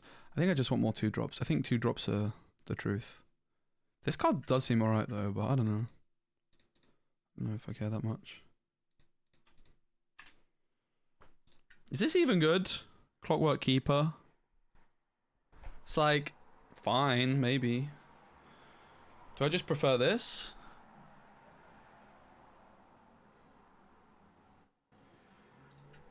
Do I just want the deckhand?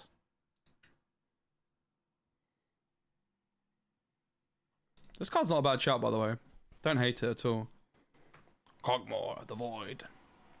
Could work. It could definitely work. I think what we want is early curve still, right?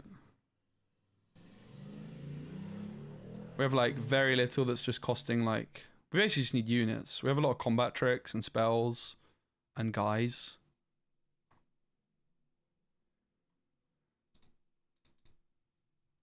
Keeper. What is Keeper? Clockwork Keeper. Is it good though? I don't know. This card seems pretty bad. Not gonna lie. Pay a power to draw and replace itself. I think Yasuo style is lots of conquering. Yeah, I agree. I mean, that's just... I haven't played any games of it, but just looking at the card pool. And my big worry is, like, this deck is literally going to lose if you miss turn 2. I think I might just put Traveling Merchant in. I think it's fine. And 1 Clockwork. Let's just put that in for 1. I need to sort the battlefields out because we didn't actually look at them. And also the runes. So we're probably going to have too many 2-drops, but that's fine. We can fix that afterwards. Looks like we can just play 6 and 6. Probably you want slightly more chaotic because you don't want to miss the purple runes early.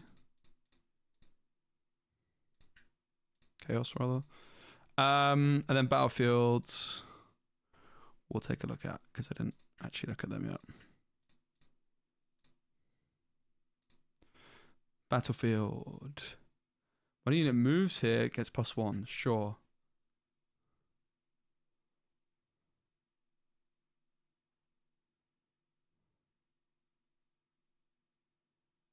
When you defend here, you may move a friendly unit to a base. Probably. I don't know. That might benefit our opponents more than us, actually. I basically just, like, in this best of 1 format especially, I just, like, This is still my favorite. I play this in every one of my decks, but that's because I play aggro decks. Oh, and this because it's good with Nocturne. Alright, easy. GG. How do you get Nocturne out? We have a stack deck, which is a 1 cost, which looks to the top 3. And we have a 5 cost card, which looks to the top 5. And we can play a unit from that top 5, and it costs 5 less. So we don't have a ton of ways, but we have some. I think Nocturne is just a bit insane. I just want to give it a try. It was like best performing card in some of our other decks, so I'm going to keep that. Poro, bam!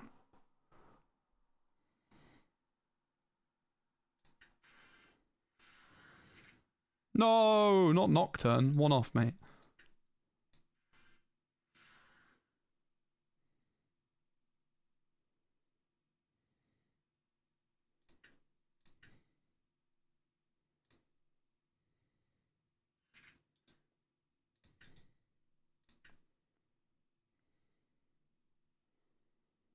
We'll have to see how good this actually is.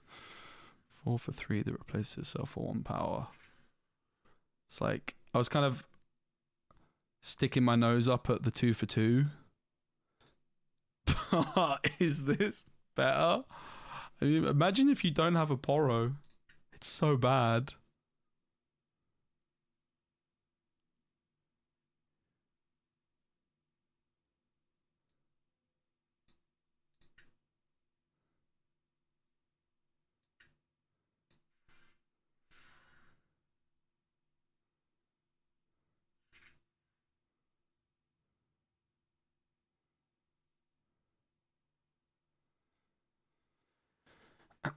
So we could hold the mana for Defy. Could hide Tide Turn. I think we just hold the mana for Defy, right?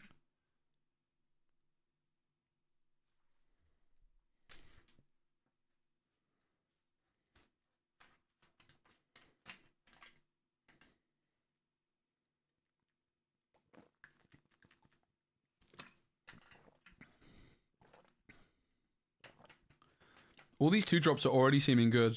It's really nice to be able to go wide. Like, we are basically an aggro deck. Every deck I build, I'm like, yep, it's an aggro deck, guys. But I think it is. This is pretty alarming that I'm already getting cooked. When I hit, like, my best possible opener. I mean, I could have and should have maybe played the Tide Turner.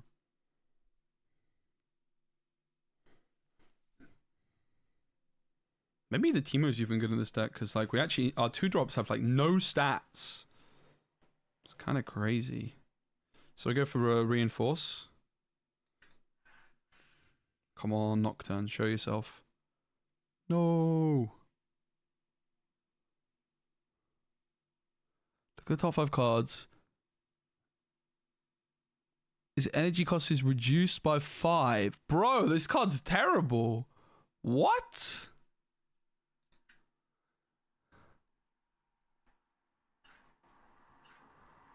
Huh? Okay, our deck kind of fell to pieces. That card's terrible, guys. What the? I just paid 5 for a 2-cost guy? Bro?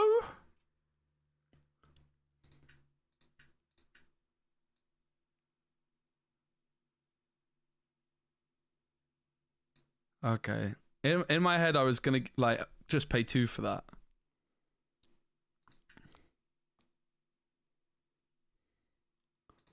Okay. So Nocturne. I think Nocturne doesn't work. Damn.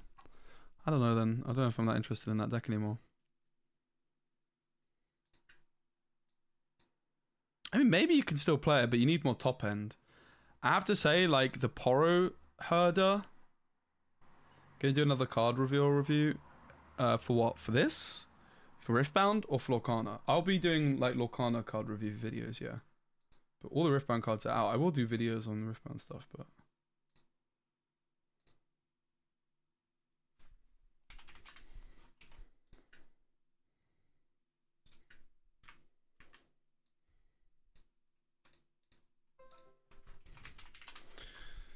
Yoji Abel. Now, we just literally played one game of this deck. Wasn't too impressed.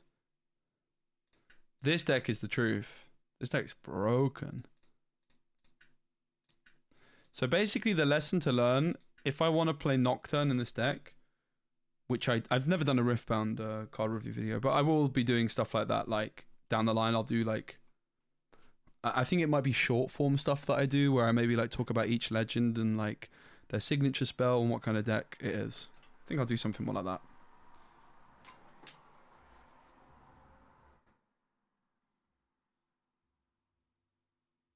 Yeah, all the cards are out now, yeah.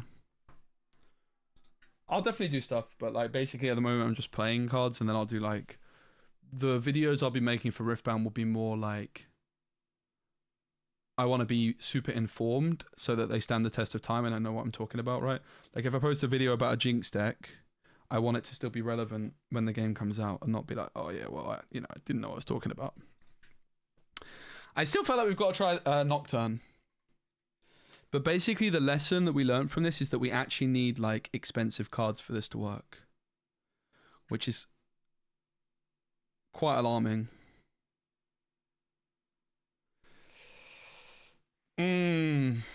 Or we just can't play Nocturne,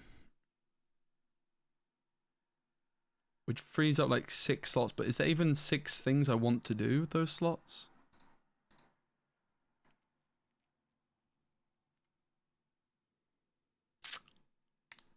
I don't know. I'm not so sure that there is.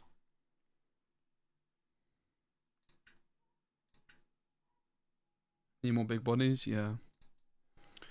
We need a lot of big bodies for this card, right? Like, you can't have small guys. We actually do need big guys. So let's put Ari in the deck, perhaps? And this guy? Like, I think it's like these kinds of things. I mean, this guy's also pretty good, right? Basically, five power cards might be the way. So you can still slam that on 5. This card's not bad.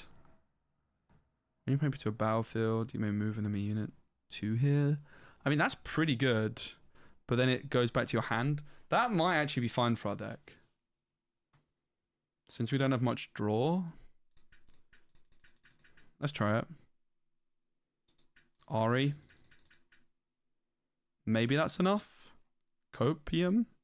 Clockwork Keeper's bad. I'm not really sure that the Poro was particularly good either, I've got to say. The Poro man. Gonna get rid of him. I think he's bad. Like, I just hit a Poro and it wasn't even that good. We've got to try and keep the dream alive of Nocturne. It's a bit shoehorned, but Nocturne, guys, is broken. We could do with some, like, 4 power guys as well. You don't mind hitting a 4 power guy that much at all off it, do you? As long as it's not got a power cost, really. Like, is there any 4 cost guys which don't have power that are good? Not really. This card's good. Not in this deck, though. Feel like other Riftbound creators have been keeping up. Yeah, I haven't been. That's fine. I'm behind, but I'm catching up. I'm basically, I've just been like enjoying myself, not going too hard on the reveal season. But now that everything's out, I'm now invested, and I'll be making a lot of content. My objective at the moment is I woke up today, got all my bits done, went to the gym, and I was like, right, my objective for the rest of the day is it's time to actually get good at Riftbound. Cheating at Asana could actually be very good. This one. Yeah. Ready 4 runes at the end of your turn. What can we actually do with 4 runes? I guess like you could play this, right? Yeah, Sonos is something like a good card. Wait, that Elder might be good if the buff from the battlefield. Yeah, it's just a bit too niche. This card's good, but I think not in this deck. It's too niche. This card does seem absurd. Thanks, C. Don't worry, mate. I'm chilling. I won't fall behind. I'm gonna be all over it. I'm just waiting for the right moment, and the right moment's now. But like, I've been busy with Lorcana. I'm actually moving. I've just secured a flat in Berlin in like 2 months, just ahead of Riftbound release. So I've been like sorting that stuff out. But no, I'm good, man. I've timed it well. I've got plans. and I'm all over it, mate. So thank you. Thing is, all that's actually that matters right now is I just need to get really good at this game and build OP decks. We already built one OP deck. Mega good. What's in Berlin? My new flat. Well, it's not I don't own it. I rent it. I will be renting it. Also live in Germany? Oh, hello. I think about Gundam. Honestly, Gundam is really fun. The whole set comes out Friday. I'm pretty curious. Alright, guys. I have to cut 5 cards. What do I do? What should I cut? How outrageous is it to cut this card? Pretty outrageous, right? Thanks, yeah, I appreciate it, mate. Sona's outstanding, you have to have a lot of combat tricks. To be fair, we do have this, right? Bam! Last breath. I mean, I don't really know that actually does much. I'm not sure about Sona. Kind of agree that we maybe don't have enough combat tricks for it to be good. Yeah, you can't cut. I think you. This card is not called Defy, it's called Deny. Yeah, I think Sona has to go blood. Good card. We don't have room for it though, not with Nocturne.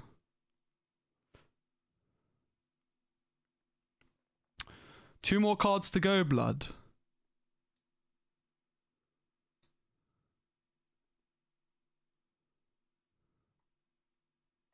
How many 2-drops do we currently play? 3, 6, 9,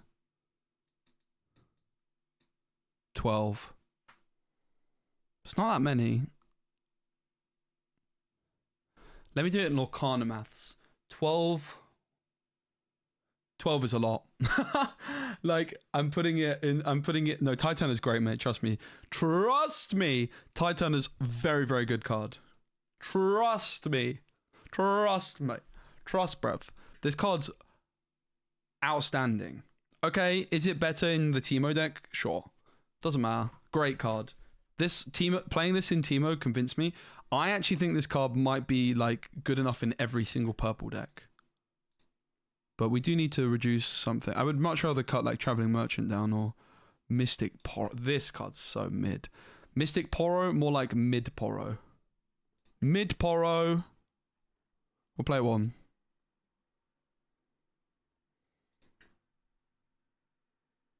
You're welcome. I'm a magician. Mystic Poro, more like mid Poro. I'd take out Traveling Merchant. No, I think Traveling Merchant's better than the Poro. You don't have to hide it. It's just a 2 for 2 which can move stuff. Card is really good. It's got a lot of flexibility. Being able to hide it is a nice upside, but it's not the main use case.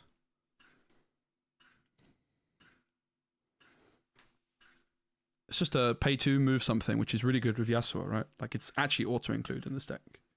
I think it makes no sense not to play it. And you can also just play it on turn 1. It's a 2-drop. Consistency. So it's a 2-drop, which is good in the late game, which is actually really good. Because we have, like...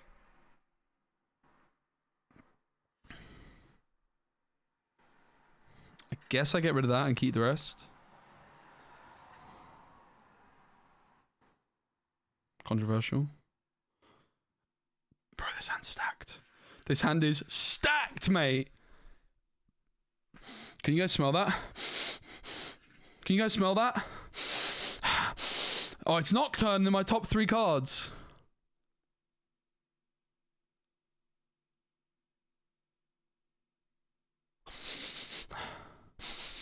Missing a 2-drop in this game is so bad. Here it comes! Mate, what is that stench? My opponent needs to say yes to the stack deck. I don't really know why, but they do. Oh my god, what a broken deck, guys. What a broken deck. Do we just take this, maybe? Or do we take this?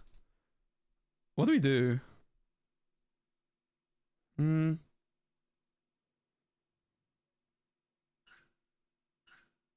Sure. Good thing I had a purple rune. That would have been... Imagine I just had 3 green runes. Bro, this guy needs to... Okay, thank you. They realized.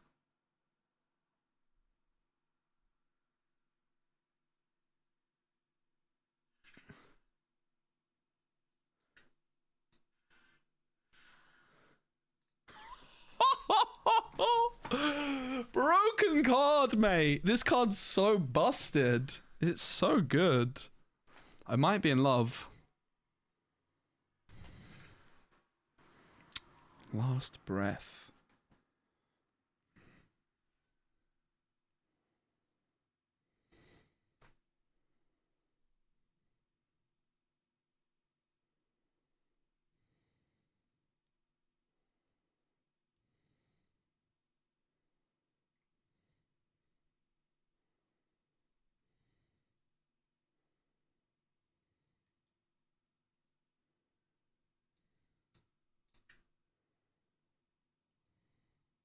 Didn't make much sense.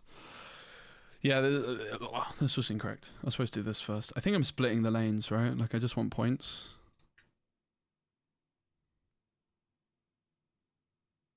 But I was supposed to do that first. Ready a friendly unit. I'm gonna get rid of a Tide Turner.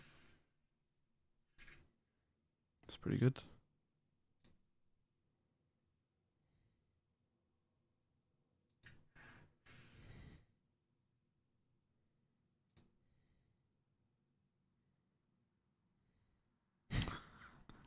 I just had visions of another one, mate. Like, imagine.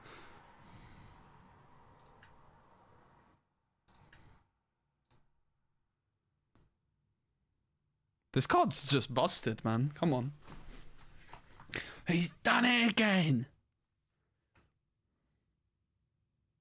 So we hide here, I think. Because then I can still keep the combat trick. Hiding's just tempo, right? It's 2 extra stats that they might not expect.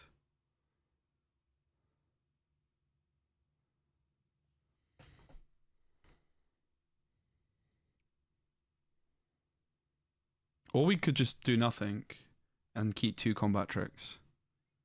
Let's try that. I'm unsure if I'm playing this correctly. First time with the deck, but seems good so far.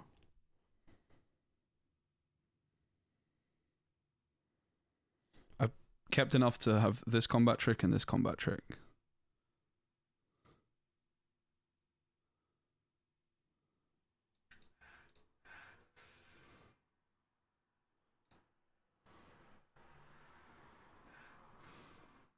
I can defy their defy, right? That's how it works.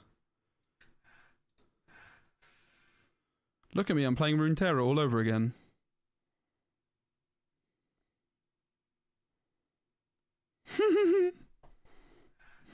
Sure.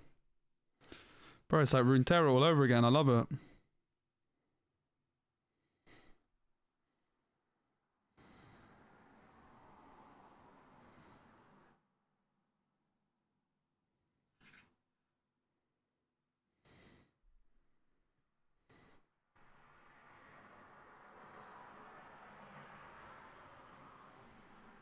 Hold.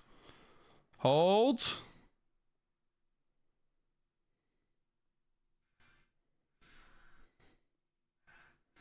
Are you going to retreat? You can retreat. I'll just gank to the other battlefield and get an extra point, mate. I don't mind.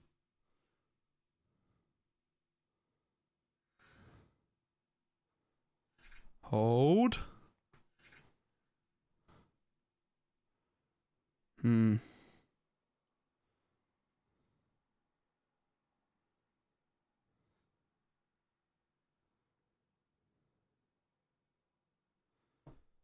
I mean, aren't we just slamming last breath? Even though... So we move this... Yeah, okay, I know what to do. Do I know what to do? Last breath. So we go Poro here for 2.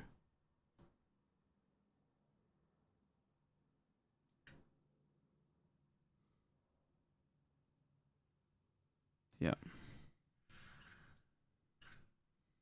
This brother.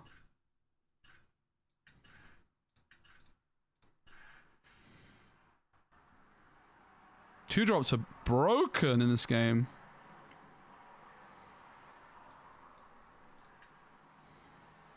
Look at this card, mate! Ah! How's that fair? We could also just go all in here and hide stuff.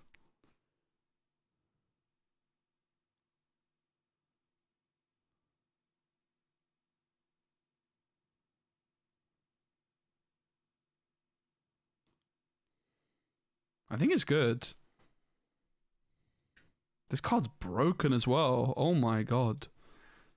Like, look at this value. Do I also hide this?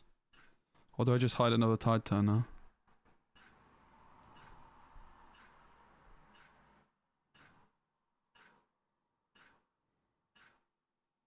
Let's just leave it at that. I don't know. Not sure what the correct play is. Might just be fine to do this.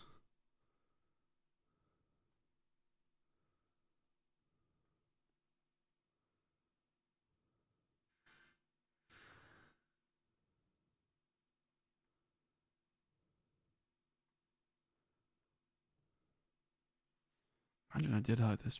Boop, move away. Unlucky.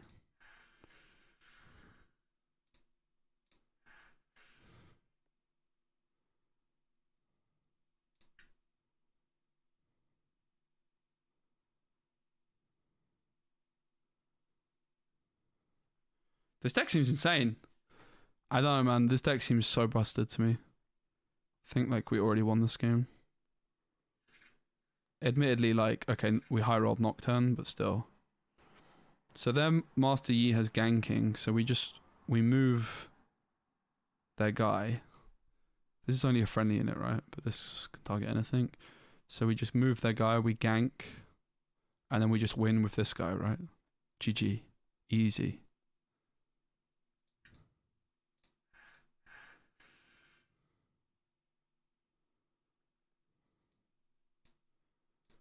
Bro, this card's busted! Tell me it's not busted.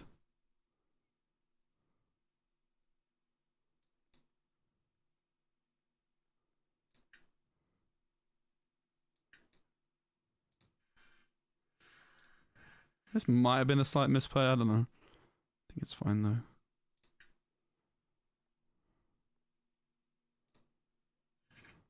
Maybe we could have hidden fight or flight, but we're chilling, right? We're at 7 points already.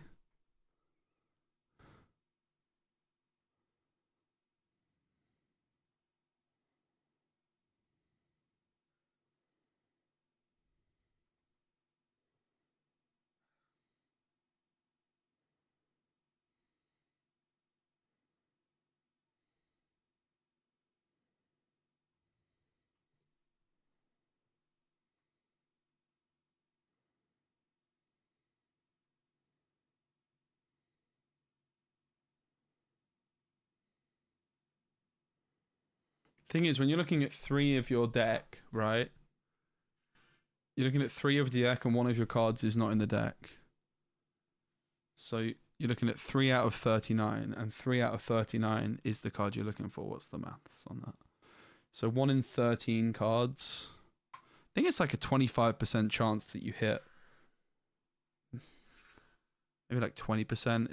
It's about a 20% chance that a stacked deck shows you a Nocturne. The odds are really good. But yeah, we already won this game. Insane. Jeez. Huh? Huh? What the? Huh? That wasn't part of the script. They just defied me. So what do we do from here?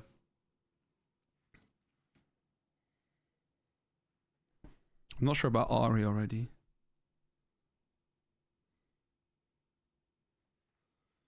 Not sure about Ari already. So Yasuo can come down next time, but he doesn't come in ready, does he? I might have thrown. So I guess I was just supposed to play Yasuo this turn. Because I just lost to Defy with this play.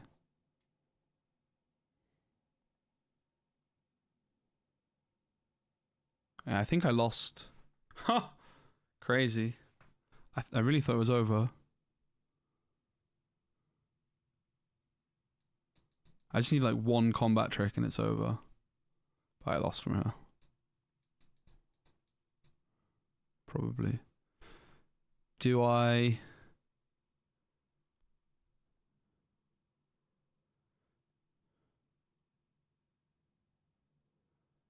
I guess I have to trade.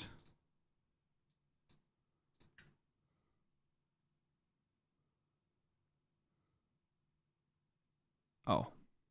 GG. Interesting. So I don't like Ari.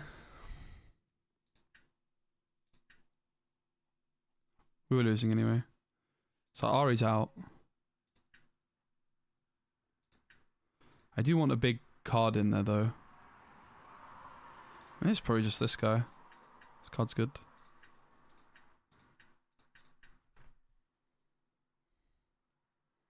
Promising early signs though, right?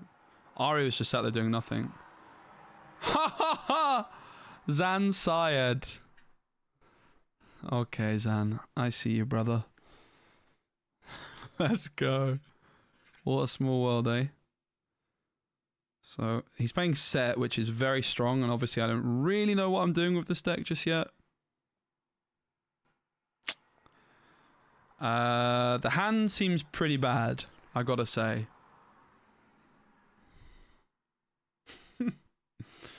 This is why I like playing all those 2-drops. We definitely have to get rid of 1 reinforce. You can only mulligan 2 cards.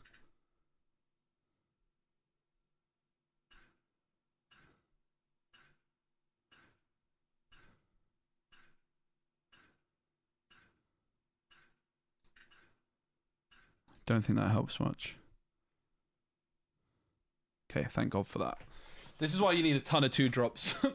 See how I'm already pushing close? No, not Nocturne. So what is it? When you hold here, buff a unit. Whenever unit moves here, +1. Okay. Apparently I played against Kendall. No, I'm not, who's also a Lorcana pro. If you guys don't know, Zan's one of the best Lorcana players in the world. So, former Magic guy. Good deck builder. Friend of mine as well. So when a card moves, it gets +1 this turn. When you hold here, buff a unit. We've got to go for the buff, right?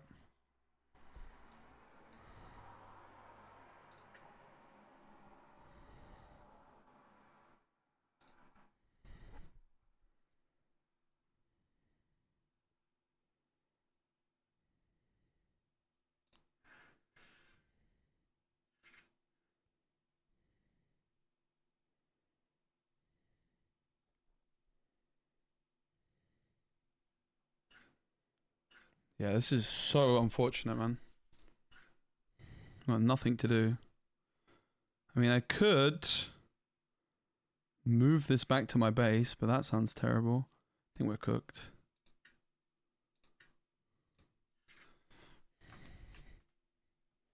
That's so bad. So maybe this Marauder guy that we just added just needs to be a 4-drop. Because we had Ari in there before. Like, Ari right here might have been okay, but even then I'm not convinced. I guess what we could have done is we could have done Last Breath. But that feels also very bad. At least I have some combat tricks to do nothing with.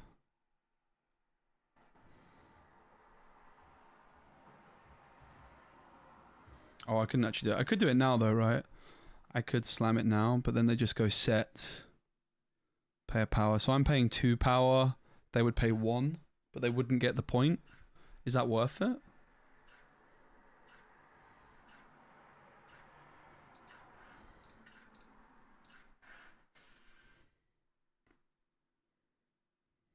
Doesn't seem very good.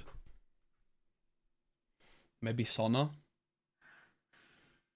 Yeah, maybe.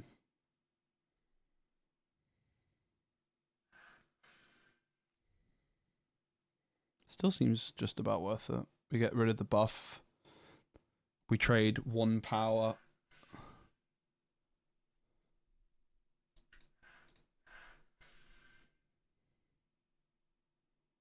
And that's just an equal trade, so.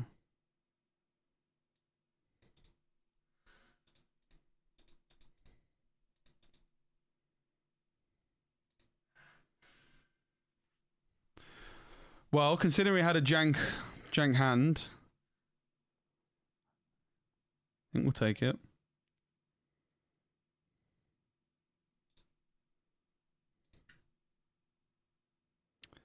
But it doesn't look great, does it, if we're honest? I think we're going to have to retreat here.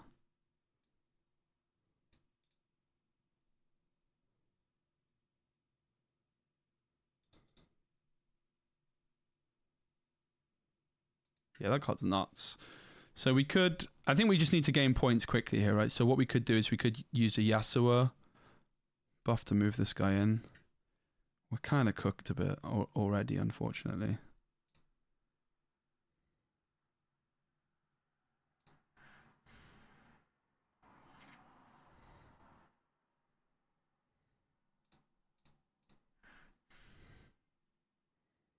But we just got to try and aggro him out of it, right? That's all we can do. Probably get rid of Last Breath.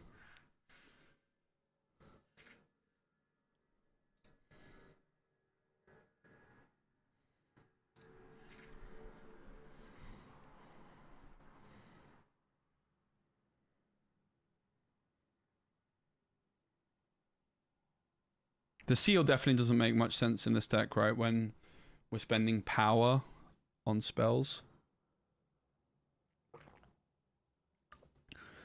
Not having something to reinforce that turn feels really unfortunate.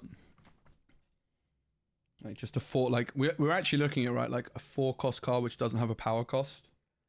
We need to go back and look at 4 cost. Even 3.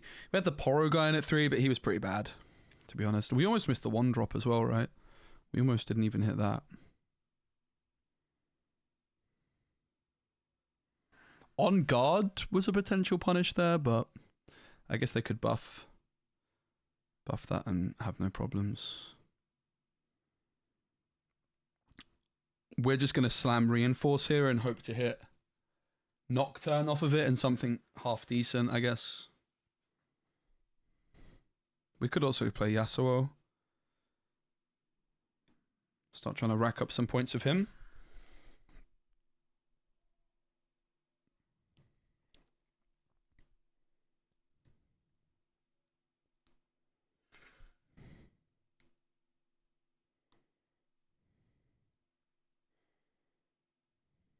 I think we need as much tempo as possible, so slam this.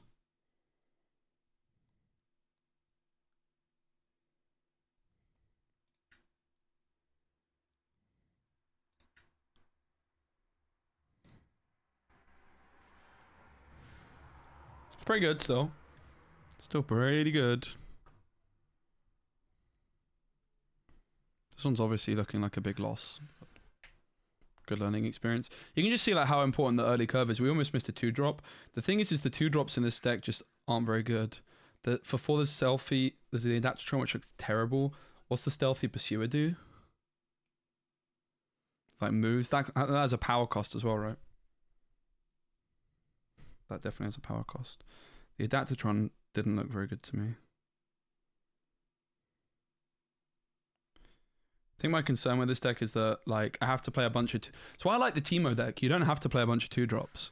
Most of the 2-drops you play are actually just good. I'm happy to play these. They're just good.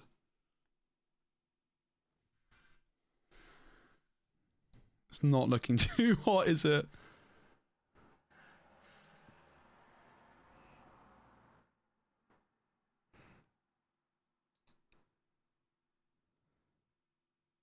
Could have been a different game if we cheesed out Nocturne and played something on turn 3, right? No, we were 1 off Nocturne again, bro. Come on. He's misbehaving, chap. He's misbehaving.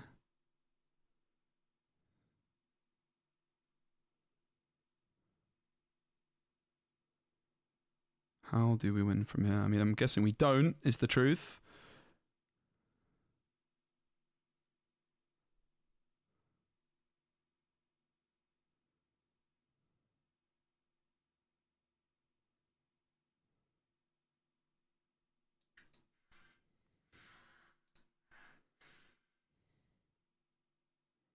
This card seems very meh.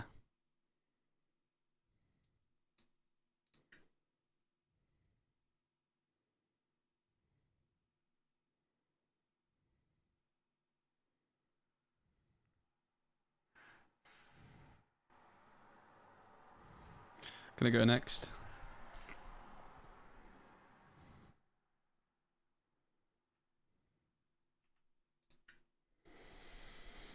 GG. Not too convinced by this deck so far at all.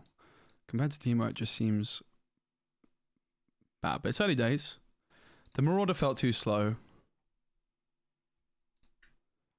Like some sort of 4 cost seems like a better fit. Is there anything here? It's like in the Teemo deck, right? You have...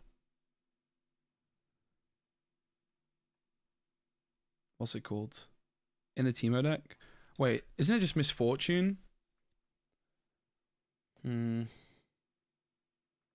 card's pretty bad. It's not even good, right? Like, I think it's kind of dumb not for us not to be playing this card, actually.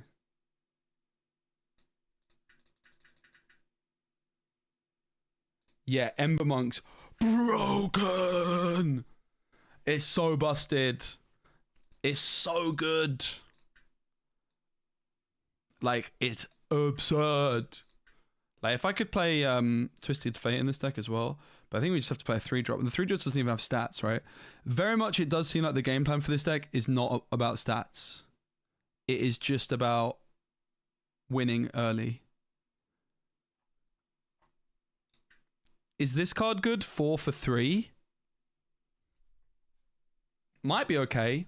4 for 3 is some stats, right?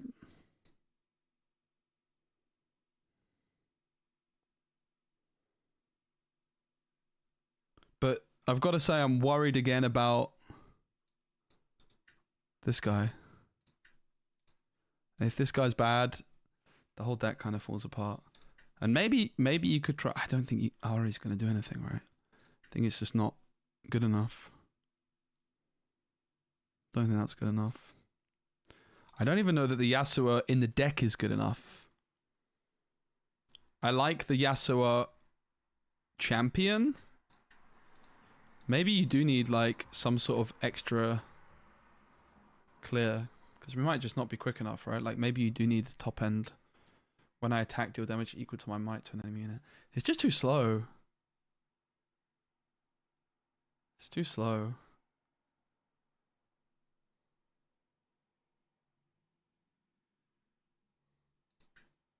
Not too interested in it. I mean, the key thing in this deck was I missed entirely my turn 4, right? That is very game losing. Like, I literally just did nothing on turn 4. I feel like it's just a bummer that all of the 4 drops are kind of not doing anything for us, though. Feels like a pretty big L.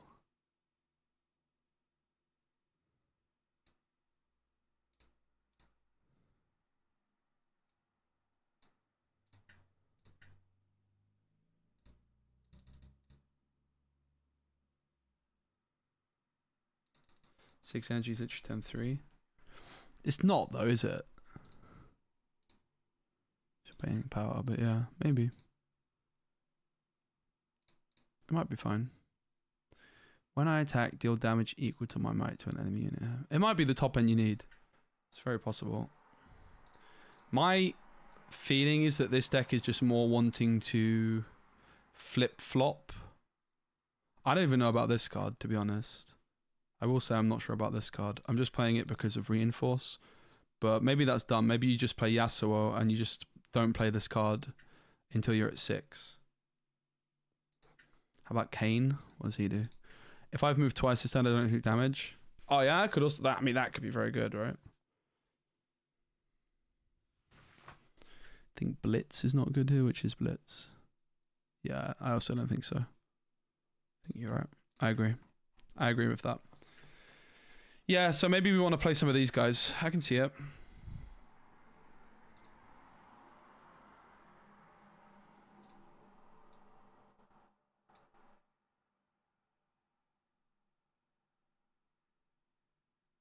Yeah, you just kind of find yourself using power with like this card, for example. Maybe this, maybe not though. With Kane, you can move him with the legend from base to battlefield and then gank to the battlefield. Yeah, this card does seem good. I mean, both of these have potential, right?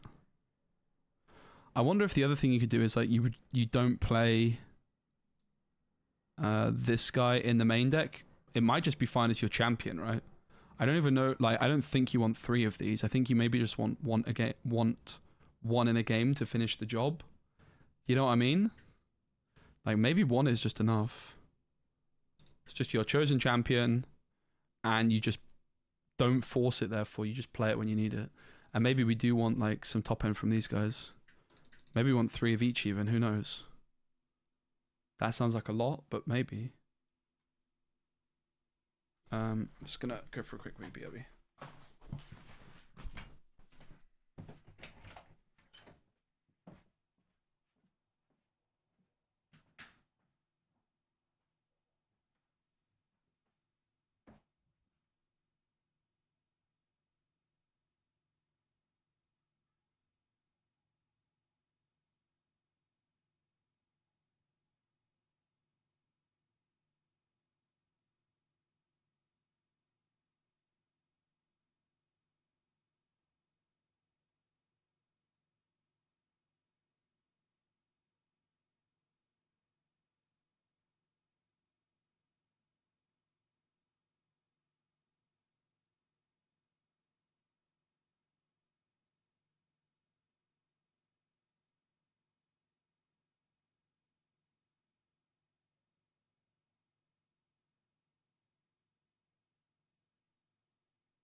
Probably we cut one of the big expensive spells, right? Let's give this a try. Well, that seals. No, I think they're bad in this deck. A lot of the power that we use is during our opponent's turn. They don't do anything. Let's give this a spin. It smells like ghost cheese. Thanks, mate. I'm going to take that. Nocturne! R&B, that's your fault. Hashtag blame the bald. Hope you're good, mate. We just got cooked by Zan, but we're like 2 games into trying a wonky Yasuo deck. We've been playing Teemo, and I think Teemo's really good.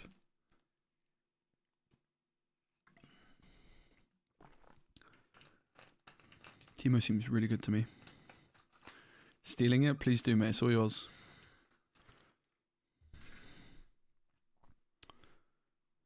Borrow!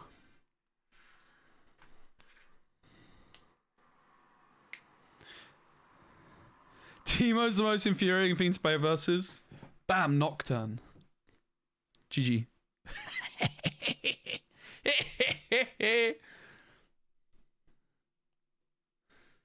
Is it really? I didn't know that. I just thought it stood for really... I was going to say really beautiful man, but that doesn't work.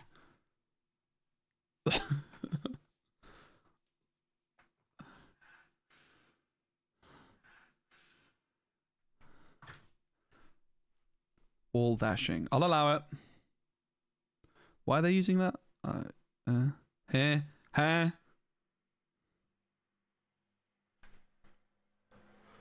Just your initials. I'm JTC coming at ya.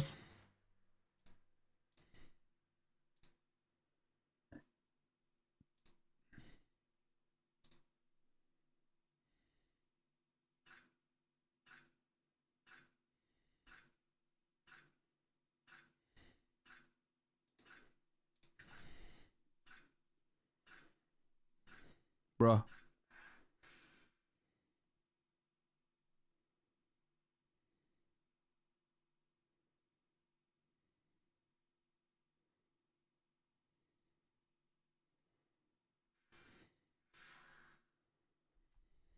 Okay. Stack deck! You know what that means. It's time! Oh, I could play Yasuo instead. It's kind of early, though.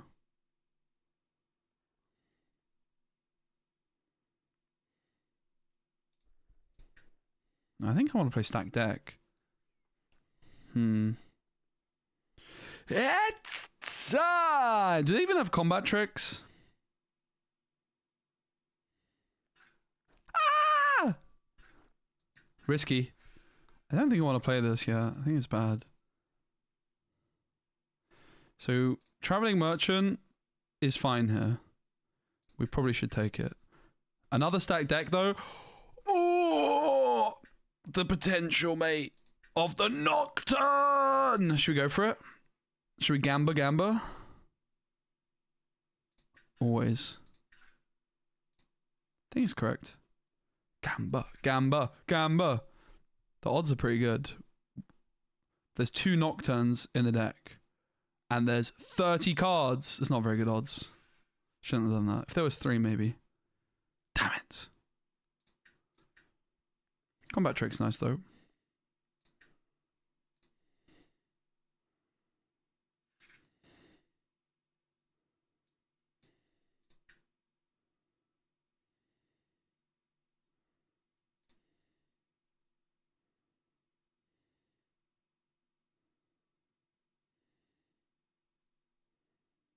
This was really underwhelming, wasn't it? What a bad turn.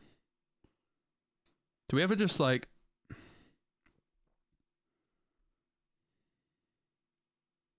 Bro, I don't even like this deck. I'm just testing it. I've been playing Blurple. I'm pretty unconvinced by this one so far, but we're giving it a spin. Basically, I just felt like Nocturne was so good in the Teemo deck that I wanted to try it in this as well. I don't like the 2 drops in this deck, or the 3 drops, or the 4 drops, or the 5 drops. I just like Nocturne. I don't think this deck's very good. Maybe my version of it's bad, but it does feel a bit wonky so far. What do I even do here, man? Flipping 2 for 2, bro? Really? It's kind of bad. Bevo Joan was... Mate, Nocturne is the most OP card in the game. It's broken. Like, imagine if I hit it. Think 1 cost Charm is too good for tempo plays here. 1 cost Charm.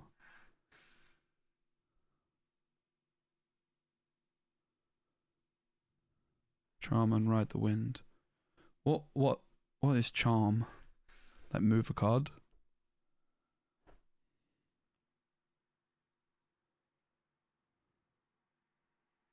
Yeah, I can see it. I think it's fair to say that my experiment with Nocturne didn't work, but with this deck. But it's actually not Nocturne's fault. It's the 5 cost card's fault. That card's just not very good, unfortunately. I think that's the sad reality we find ourselves in. It's not you, it's me sort of situation.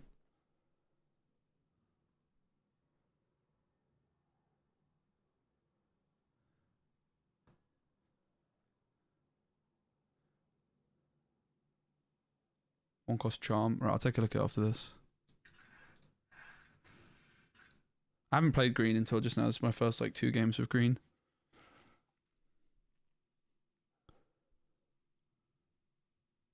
Bro, why taking so long? Oh. Ignore me.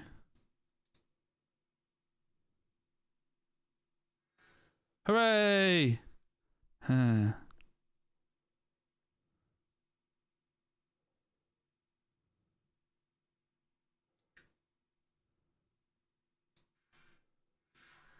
Retreat! Ooh. Hurry up, bro! Except, I don't think this... I guess it does need a response, because I could reveal a hidden card, right? I mean, this card seems good. Maybe we shouldn't give up on our dream just yet. Maybe we just need to tweak the deck a bit. I think, like, a concern that I have is that I have to play so many mediocre 2-drops so that I don't miss curve. And then I just kind of end up here. You know? Here.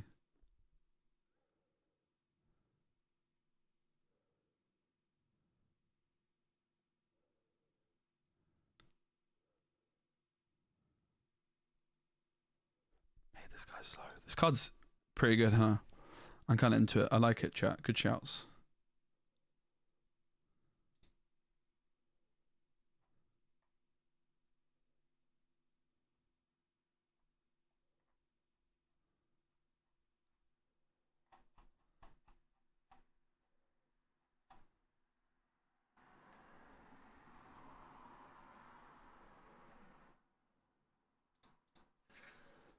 Huh?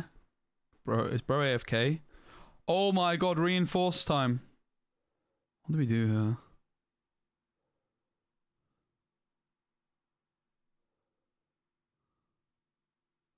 How does this move twice, though?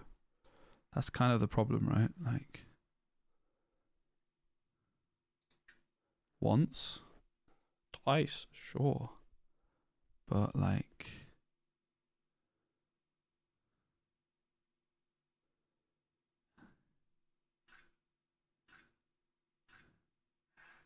Right, so I was supposed to use this first. Bam, and then move it, I see. +3, bro. Oh, it's just one thing +3. It's not two things +3, right?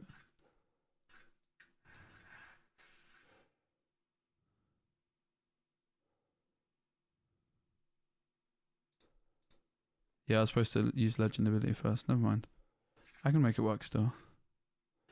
I still don't think I've given up on Nocturne, though. Like, if I'd hit Nocturne in these early stages, it would have been so free. It's kind of insane how good the card is. But we might be cooked. I mean, I'll start with this. And this. They didn't use set, which seems misguided.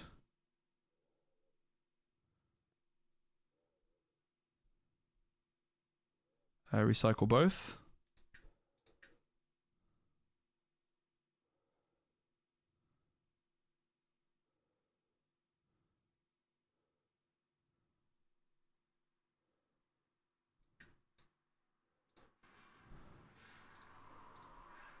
Bro, this card's broken. Maybe I'm starting to believe in the deck. Chat, you are right. Kane's insane. Hey, chat. Hey, chat. You guys are onto something. You know that? Take a boo. Take a boo, chat. Wait, they have a hidden card. Ah!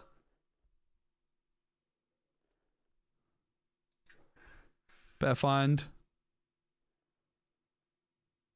Damn it. That's not what I was looking for. Nocturne's got to be good, mate. Broken card.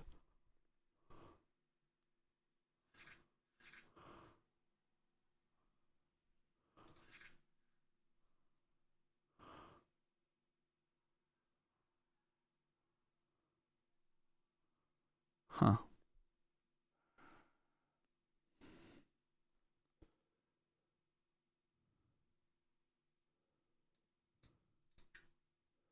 Oh. Yeah, I like this deck. I'm going to keep playing it. It's my kind of deck. Bit unorthodox.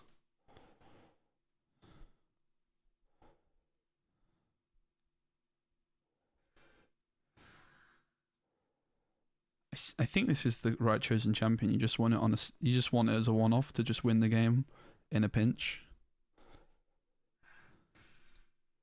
I think we lost this one though, sadly, on that turn.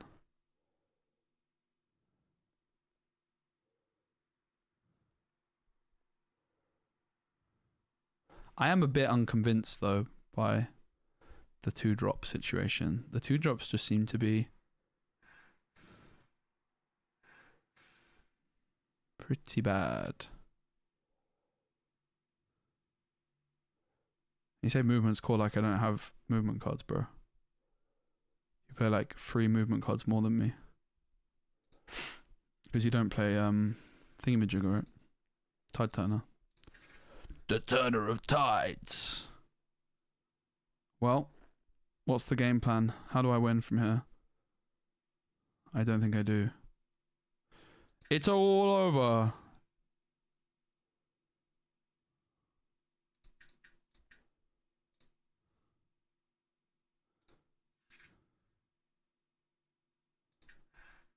Yeah, Titan is really good.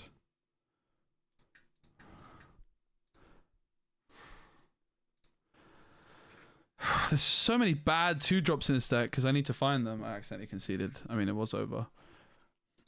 That's what's weird about this deck, right? Whereas, like, if you look at this deck, right, I don't have to play any 2-drops that are bad because I have this brother. This brother is so much better than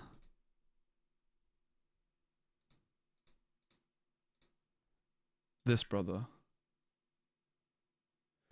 I would say Yasuo loses early and makes a comeback trying to get to 3-point turns. So not playing 2-drops. Yeah, I mean the 2-drops honestly are so bad in this deck. They are really bad. Terrible card. The Traveling Merchant's pretty terrible, mate. Really is not good. Not playing 2-drops though. Oof. Also, I didn't like the sneaky deckhand.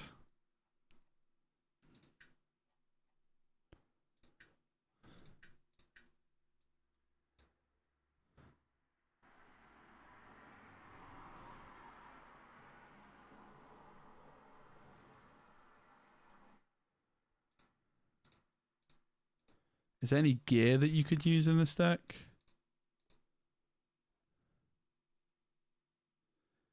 I think we need I think we might need this guy, right?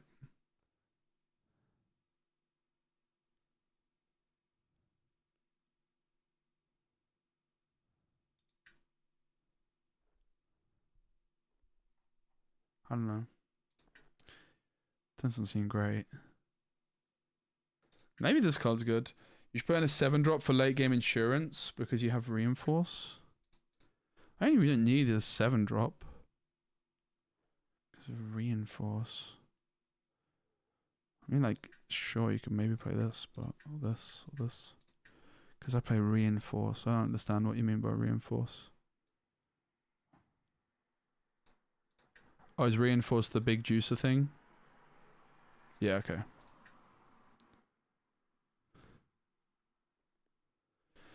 I don't know. I don't think I'm getting to these guys. I mean, I finished every game still with my flipping legend. I haven't had a problem with having too much top end. I've just had a problem getting there. Move an enemy unit. Okay, that card's insane. Sure. This card's also... it's not that good. I don't think it's that good at all, actually. Yeah, but this card's insane. Have to play this. 100%.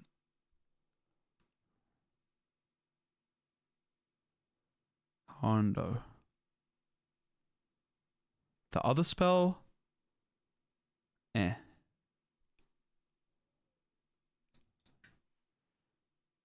I don't know if I'm convinced by this. I think it's bad. It costs a power. I think it's bad, right? Don't think it's good. It's like maybe very situationally good. We have to keep playing the 2 drops. Bad. Traveling Merchant at least is okay, right?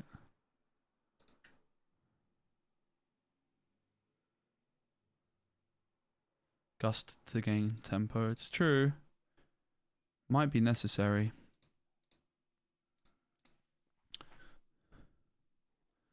I just think that, like, in this game, if you just don't play a card, and I think with our deck, not playing a card on turn 1 is you basically just say that you start the game with 1 point less, and our deck really needs the extra point. Rebuke is a purple staple.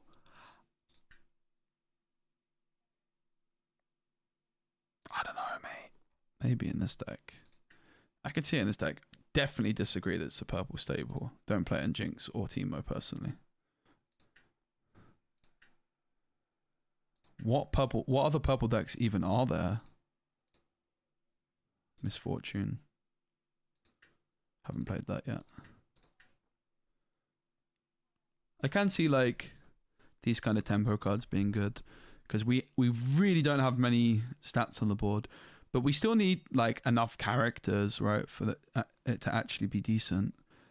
We still need to play something on 2. At the moment, there's not enough. I have to put another 2 drop back in, for sure. Which is just probably the Merchant Boy.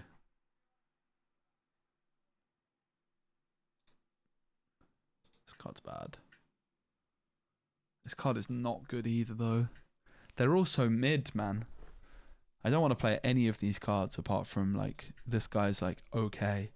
It's kind of my big problem with this deck is the 2 drops are so bad. Whereas like if I had Teemo as my champ, bam, doesn't matter. I only have 1 2 drop. The thing is when you play blue, you actually get an insane 2 drop, which is this. It's broken.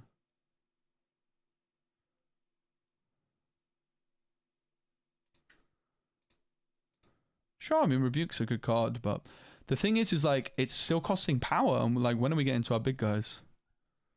I think it's a bad card, but I think saying it's a staple, I don't think I agree with that at all. And I'm definitely not putting Teemo in. This card is absolutely terrible. It's only good in the blue deck because it starts in your hand every game, so you've got a guaranteed thing to play down on turn 1 to capture a point, which is really crucial when you're playing a deck which doesn't win in a late game, which I don't think our deck does. We have like very little card draw.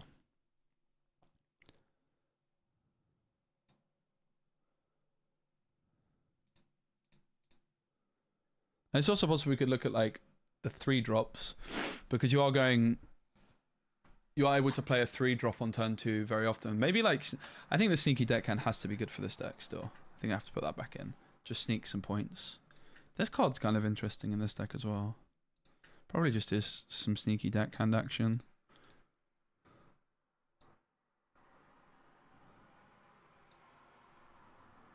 We did hit this curve once and it wasn't terrible. So I have 1 spot left. How many 2 drops do I actually have? I have 3, 6. It's just not enough, is it, mate? It's just not even close to enough. It's like, what would I... It's not even close, mate.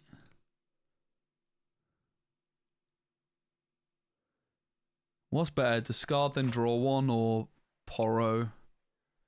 I think discard and draw is better, right? The Poro is better with Nocturne, but it's like a 1 in 13. Maybe Poro is better. I don't know. What would be the Shin Miri line? Nocturne! High roll Nocturne out. I still didn't get around to playing this Yasuo as well. I think we might be a bit baited by the big... Wait, is he even in the deck? Yeah. Still not sure about him either. I think it's important to have 2 drops. When I attack, deal damage equal to my might to an enemy unit here.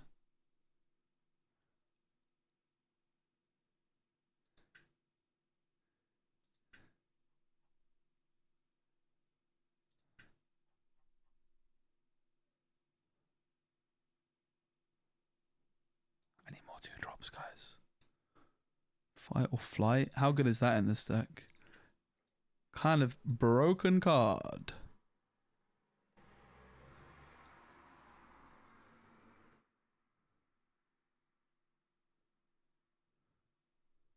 Yeah, deck doesn't look good. I really hate the 2 drops, man. Like, I don't want to have to play the flipping Poro. Is 9 2 drops a lot? Maybe it's enough. 9 might just have to be enough. But I just feel like missing a 2 drop in this deck is so detrimental that, like, ugh.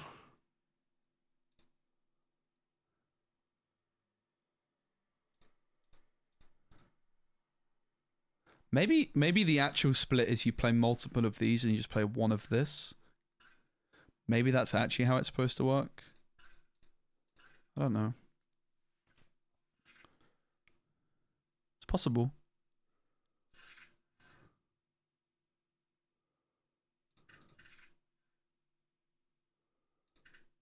Do we ever try and keep this Yasuo in hand? Sure, we'll try it.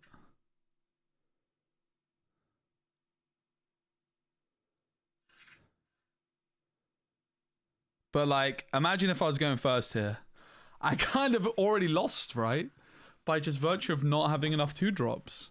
Like, I think if I was going first here, I've already lost. We have to play more 2 drops. That's why Teemo is so good, man. I don't have to worry about this. I think that the Teemo chosen champion might be the best chosen champion in the game. Which is interesting, because when you first look at it, it looks terrible. We actually have 4 runes to begin with. Forgot about that.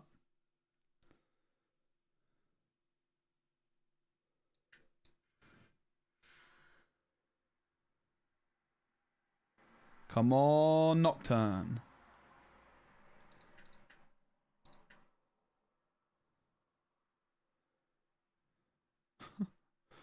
It doesn't look great. Bro, what? This opening's just broken. They actually hit the best opening in the game. Game sounds like it's coming through your mic, not stream. I mean, it probably is. It's supposed to be coming through both, but I think you're right. There's no game sound, which is a bit awkward. Sorry. Thanks for letting me know. I don't really have much game sound going on though, but this is literally the best opener in a Darius deck. I theory crafted and I was like, okay, if you hit this actual exact opening, Darius might be kind of good. This is an interesting location for Darius too. You hit exactly the seal into exactly this card. Broken opening. Oh, let's go. Oh, yeah. What's up, FS, man? That's good to see you, bro. Yeah, ninkable. I like it. Nah, this game is pretty scuffed. That is literally the best opener Darius can hit. It's actually mega broken. Because basically Darius' ability here allows you to take an extra resource. They could have done it with this, to be fair, anyway. So I guess technically they could have an even slightly better opening. Darius is the deck I'm interested in. I would definitely play this card in it as well. It's a really strong opening. You have to play the seal. Because basically Darius gives you an extra mana if you've already played a card this turn. So playing a 0-cost seal then allows you to tap this, and you can play this on turn 1, which is busted. You play 5 stats across 3 bodies.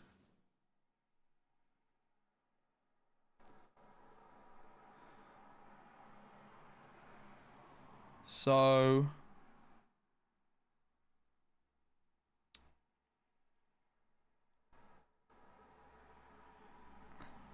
yeah, I'm not sure on this card either. Like, it's been sat in my champion slot, but maybe it is like just a card you're supposed to top deck into.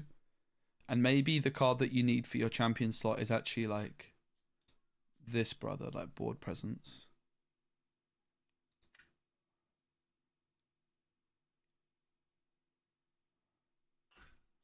I think this card's not that good in this deck. I haven't been very impressed with the deck so far, but I might just be bad.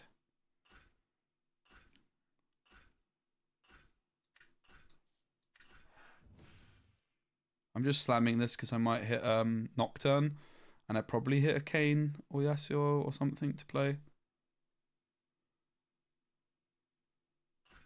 This card has to start pulling its weight a bit more with Nocturne, and then we're chilling. I think we low rolled quite a bit on Nocturne hits so far.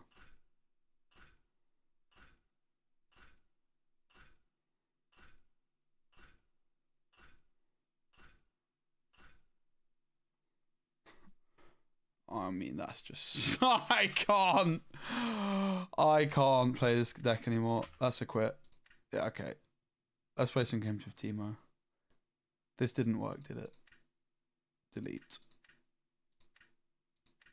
We'll play some more Yasuo, but let's just get out of our system and go back to winning ways. I don't know, man. I'm unconvinced by that deck. Uh-oh. My first ever Teemo mirror. You already know we don't lose these. I think going first has to be good in this mirror. Because you already know I'm Joe flipping Curly, mate. That's fun though, I enjoyed it. We tried something unorthodox. It didn't work. Double bandletree. Oh my god. This is gonna be interesting. Probably we drop Echo.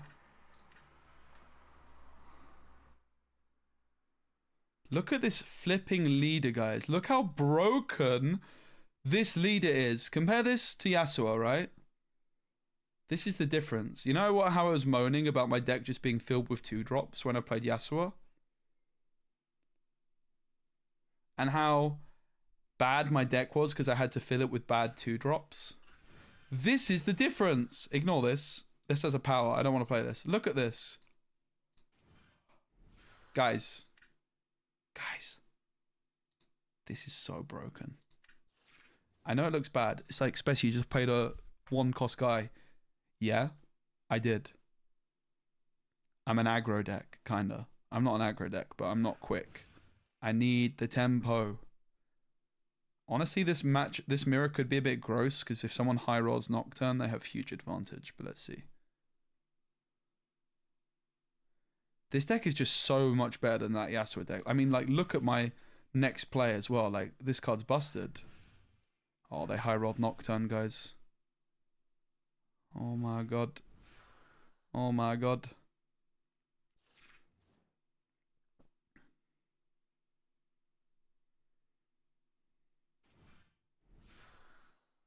The Mystic, they play the Mystic Poro, guys, don't worry. Joke's on them, they play the flipping Mystic Poro. Terrible card. So the big question here is, do we go for Bandletree or do we go for Bandletree? So I think we'll go for Bandletree.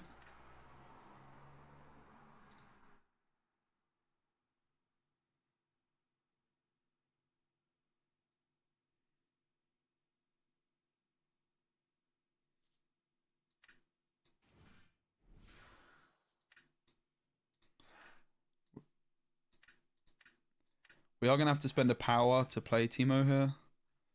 We need to catch up. No, he had 1 purple rune. He, it's a power cost. So he put the purple rune to the bottom of his deck. Are they fighting or flighting my flipping monk, bro? Fair enough. But I did put Teemo down. For a reason. No, they did have it last time. Maybe it bugged. Because they should only be at 4, right? No, I went first. They're supposed to be at 5. So they should be at 4. That's correct. Teemo! If we hit 3 cards here or a Nocturne, we're chilling. The odds are we do. 1, 2. One more! No! So close. That would have been so filthy, mate. Still, I mean, look at the position. Can't be too unhappy with it. They can put a hidden card down to the left. We do need to be very careful about that. When you play a hidden card, give me +2. We probably can't contest the left. I guess we could fight or flight. But we'd rather develop, right? It's a really interesting mirror. Ooh. That's a weird play. See the difference? The Teemo legend is weird, but definitely the line you're supposed to take is to not flip in, play bad 2-drops like the Mystic Poro. It's like the beauty of the Teemo. Teemo is without doubt my favorite leader. So they actually do play a power cost to hide something here. So I think we just solidify on the right side rather than try and mess with that guy.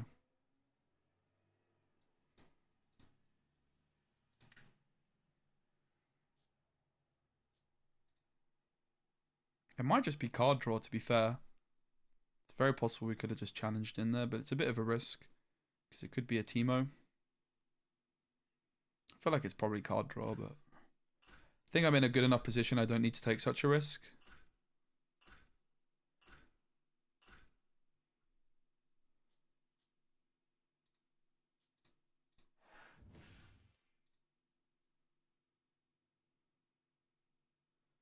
So there is an interesting question on where do we put this other very strong card, the Monk? Is it at the base? What threat is there that they can take the right? They're going to be at 5 runes. I don't think there's much of one. I think the biggest threat would be that they high roll another ganker, and even then it's not that much of a threat in theory. I forgot we could actually, you can hide 2 cards at Bandle City as well. Bandle Tree. Teemo mirrors seem cool. Yeah, look at that. It was a card draw. Ah, no. I had a feeling I could have called their bluff on it. And I think we would have basically won the game on the spot because it would have denied their card draw. And we would have removed this. At least I think the card draw fizzles because I don't think you can reveal a hidden card the turn you play it. But maybe you can in that instance because I challenge, because I'm initiating a showdown there. I'm not sure the ruling on that one. So they fight or flight our guy. So we'll take our card draw. But like the thing is they fight or flight. It's not a good time to play it. That's why I didn't want to play it myself. It's like a stall card. It's a good finisher. It's not what you want to be doing at this moment in time.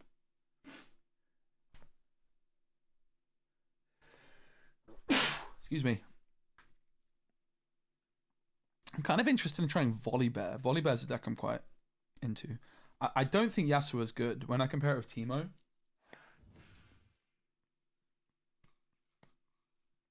I don't have a good feeling about that deck. I just don't like the 2-drop situation.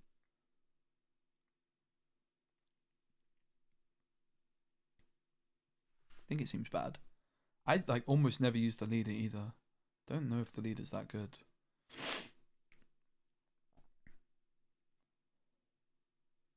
Whereas Teemo? Broken leader, broken champion, good card pool. Teemo honestly might be S tier. I'm going to throw it out there. Very big, bold statements, but I think Teemo is actually nuts. He's got a good champion, good legend, cool synergies. Nocturne's broken. He's just got like really good forward, like really good cards across the board. Like there's no bad cards in this deck. Every card's very, very good. So I have one hidden card here, nothing here. I mean, it's just Echo move into this one, right? So we play the Seal first.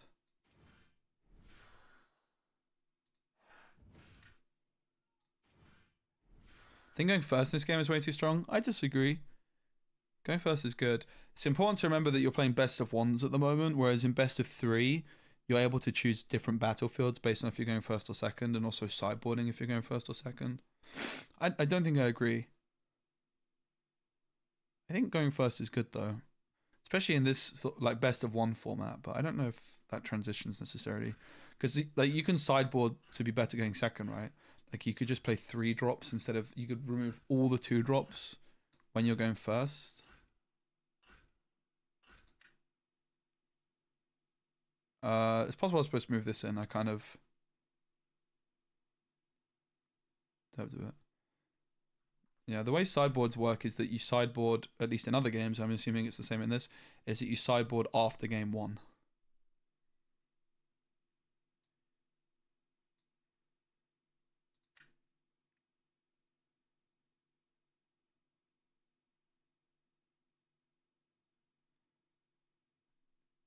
Yeah, I mean, I think it works on Pixelborn, that you can just do it automatically, but it's obviously just good practice to just do it.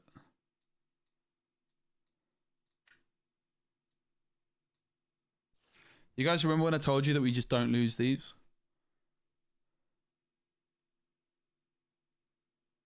Then you would only run 3 drops and never choose to be on the play. Would you only run? Well, it's not always going to be your choice. But yeah, in a sideboard setting, like 3 drops are going to be really powerful on a sideboard, right? Because if you know you're going second, you could take out your like a large amount of 2 drops, and suddenly you just play 3 drops. Like in that Yasuo deck, so suddenly when you're sideboarding, when the deck's going second, I can get rid of a bunch of the jank 2s for bigger, greedier cards, for example. There's a lot more to sideboarding than just that, but like sideboarding, depending on if you're going first or second, is definitely something to consider. I think particularly in this game. This one was close. Very close.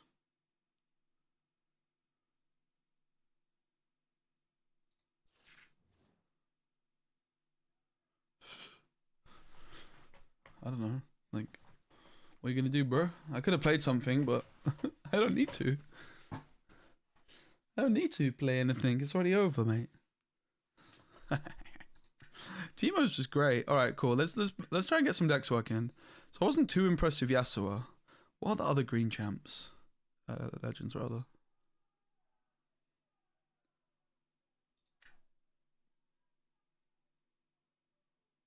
Something's kicking off, mate.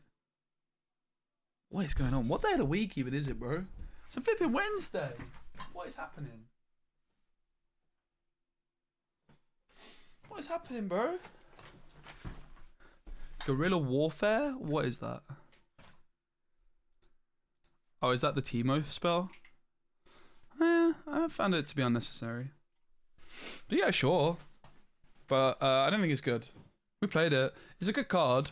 I think it's maybe a card that you could sideboard because it's good in maybe some specific matchups where your opponent and you are going like for a long game. You're not able to win quickly. And it turns into a bit of a battle for card draw because you can like pay that to draw 2 of these, right? So you basically play that, hide 2 of these. So you're essentially paying 4 to draw 4. Which is really good. But in my experience with the card and why I'm not currently playing it is I'd rather just have cards that do stuff. Didn't really find card draw to be an issue ever. I always find like I can win the game quick enough and draw enough cards without needing it. But yeah, I think it's a card that could be worth playing on a sideboard maybe for certain matchups. This deck's just so good, man. I'm so happy with it. Such a strong deck. I used it twice that game and it never let me add hiddens to hand. Oh, mate, unlucky. They're they have to be in the discard, right? It might be a bit bugged. I think it might have bugged for me once as well. But yeah, I've cut the card. We could try Volley Bear. Kind of interesting. I think Volley Bear's an interesting one. So take a look at it. So there's 2 Volley Bear champions, and they're both mega expensive. Ari? Yeah, I want to try Ari. So Volley Bear, when I attack, deal 5 damage split among any number of enemy units. Volley Bear. +3 when I'm a defender tank. When an opponent moves to a battlefield other than mine, draw 1. Which one's actually better? I feel like this card is very bad. I feel like this card is also quite bad. The legend is good. I feel like the champions are bad. Very bad. My gut feeling is you probably want the big guy. Has deflect 2. Yeah. I think this card's bad. I think this card's also quite bad, but I think it's at least worth it if you get it down, maybe. Gods do not beg. Now, even though the champion's bad, I think the spell's good in this one, right? Stormbringer. Choose a friendly unit in your base, deal damage equal to its might to all enemy units at a battlefield. Then move your unit there. Oh my god, that card's insane. 3 of them, please. I'm excited to play this one. So, the Volley Bear leader is when you play a mighty unit, you may exhaust me to channel 1 rune exhausted. So, we basically want Dazzling Aurora as a thing. Yeah, that's true. I forgot about that card.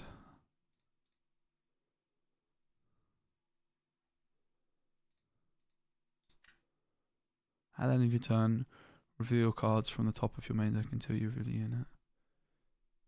Play it. No, it's cost. I mean, I guess you are playing this card, right? Props. So, the 1 cost cards.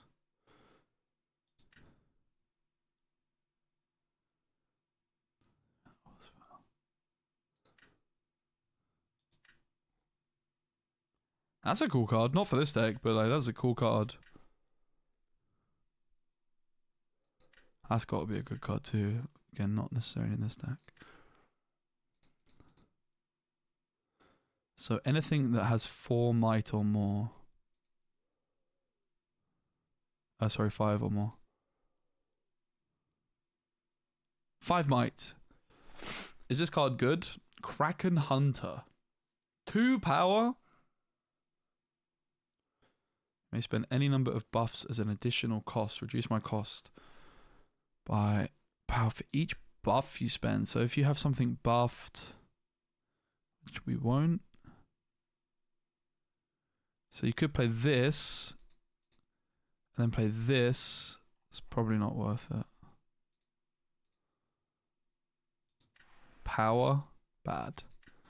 You basically want something that's 5 might and no power.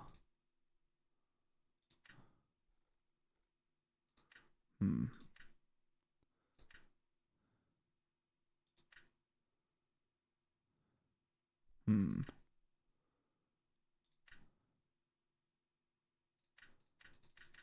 I mean, you definitely play that. I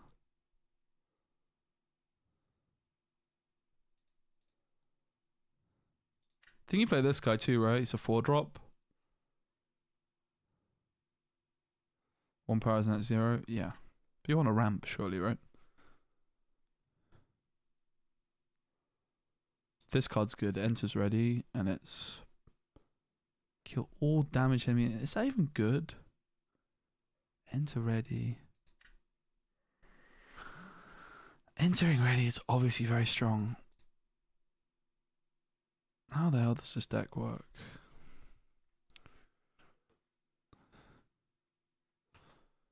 Spend my butt. I haven't read this card. I haven't seen much. Have I even played orange before?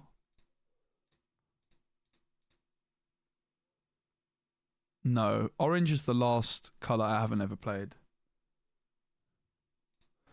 They're definitely not fake. I totally disagree with that statement. They absolutely exist. You still want to ramp as quickly as possible. You do not want to be playing power costs if you can still help it. Of course, you can get away with them, but... So I'm sure you're playing this, right? Channel 1 Rune Exhausted. What other ramp is there? I guess I should just look at all the orange cards. Because the red cards I know. Perennial Spells, Sabotage, Showstopper, we can't play. 2, deal 2 to all in combat. Choose a friendly unit enemy in it, they deal damage. That sounds good.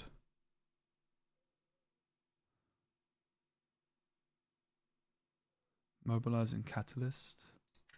Catalyst is like a 3-drop, right? Units you play this turn enter ready? Draw 1?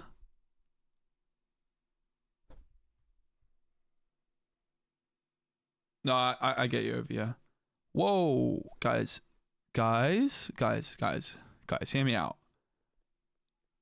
This card's broken. Isn't this card broken in this deck? I got a good feeling about that one, but we'll see.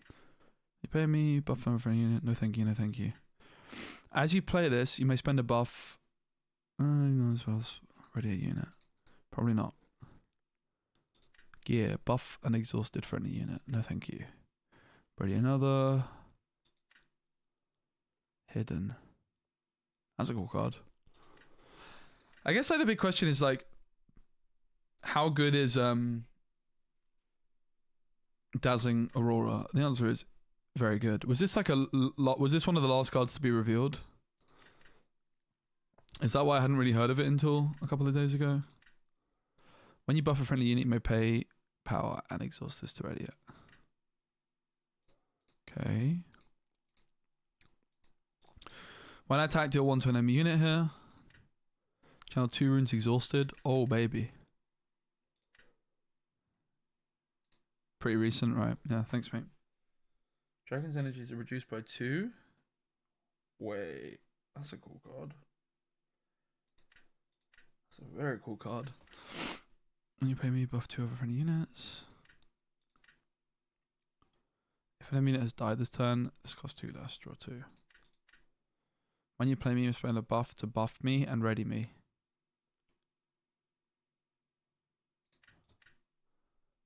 Give a unit +7. When I conquer, draw 1 or channel 1 rune exhausted.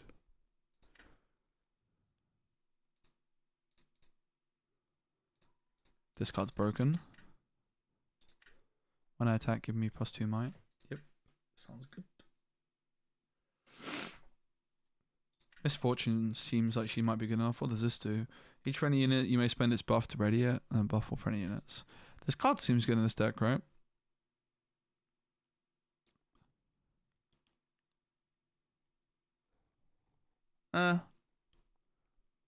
Maybe not. It's okay. It's not good. When I'm buffed, I have ganking. It's a 6. It's not bad. Lee Sin. Lee Sin looks good. Other buff friendly units, my battlefield have +2. Spare my buff, but it's not buffed. Choose one you've not chosen this turn. Deal 2 to units battlefield. Stun a unit at the battlefield. Ready me, give me gank. What the? What the? Can we buff cards easily? I enter ready. I think that's good. When I attack, kill all damaged enemy units. This card does seem insane. Holy moly. I have not seen anybody use this card. Orange just seems quite nuts, to be honest. Orange has a lot of good stuff, I think. I mean, Warwick seems good enough, but I'm not quite ready to commit to it.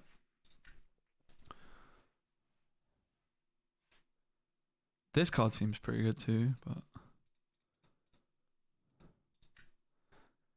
Ursine Tank. When you pay me channel 1 rune exhausted, that's got to be good, right? I feel like that's worth it. More ramp. Mountain Drake 9/10. When I attack, deal 3 damage to all units here. 2 power costs though, bro. Pay me to an occupied enemy battlefield. Yeah, that's broken. I enter ready ganking. Broken.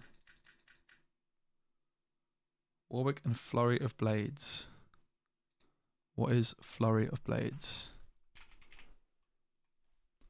Deal one to all. That is a bit of a nutty combo. So, we have 15 slots left.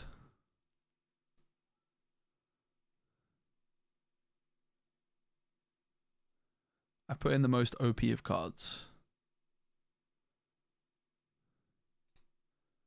So what do I do on turn 1 if I don't find the ramp?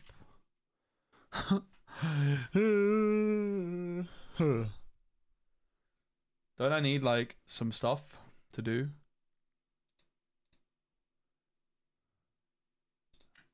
Could be good.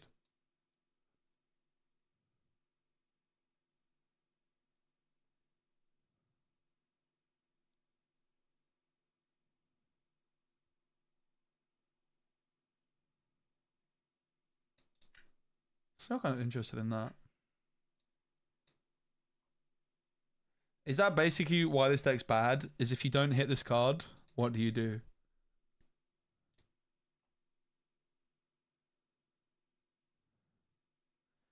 I feel like you still need to try and contest the board. I feel like trying to go like Copium that you don't need to contest is not going to end well. Incinerate might be good. It's like a no power cost control. Like it basically removes every 2-drop in the game at least. If you're going first, you don't have. You can't play that though.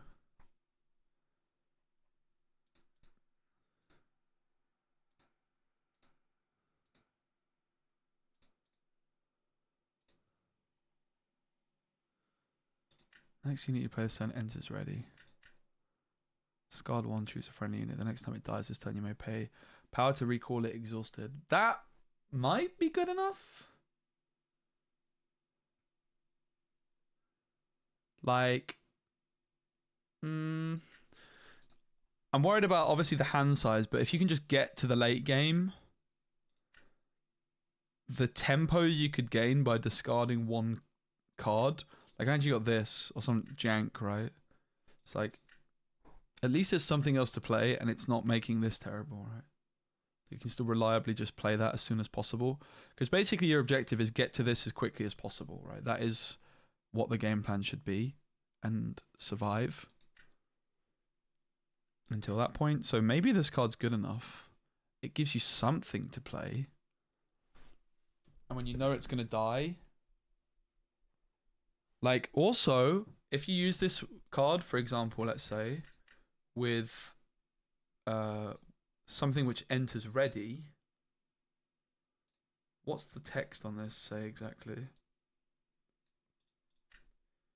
Recall it exhausted. Okay. It does specifically say exhausted, so I don't know if it's actually worth it. I mean, you want to do something on the first turn, right? There's also this card, which is better going second. This is also where sideboarding comes in, right?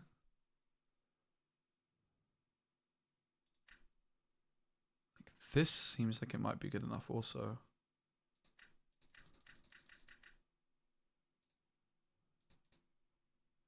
I actually don't know if this card's good enough.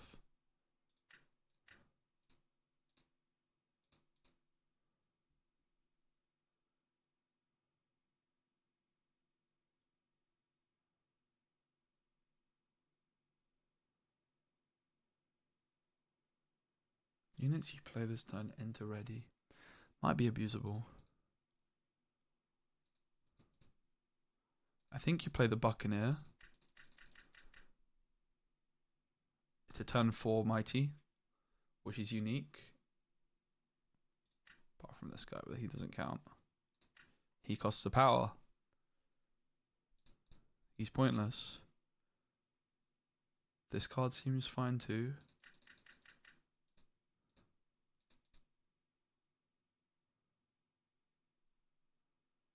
And probably Warwick is good. I don't actually know, is Warwick even good? I don't think he is good. I think he's bad.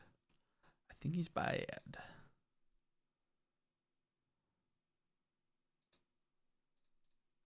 think I'm just going to try the 2 cost.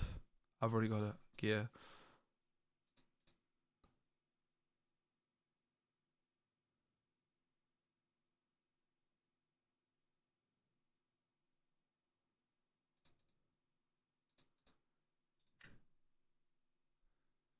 Don't think you can discard that easily, right?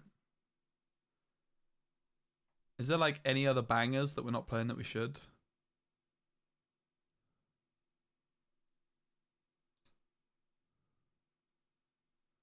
I obviously could play more volley bears, but I think that's a bait. Maybe it is just like incinerate, for example, just some combat trick that I could play on 1 if I'm going second. Well, you can't even play this on 1 if you're going second, right? It does nothing. Units you play this turn enter ready, draw 1. I think that might be good. That also might be good.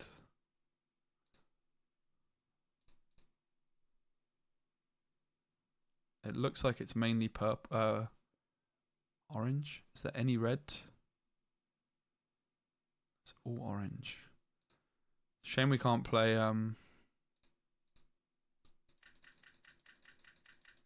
Avena. Is that like the bird thingy? When I attack, deal 3 to all enemy units.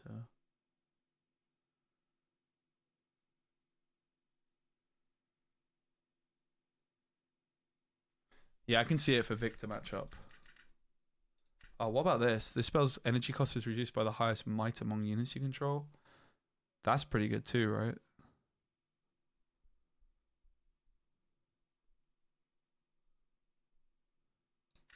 So then 8 it would cost 3. I mean, it's a good combat trick.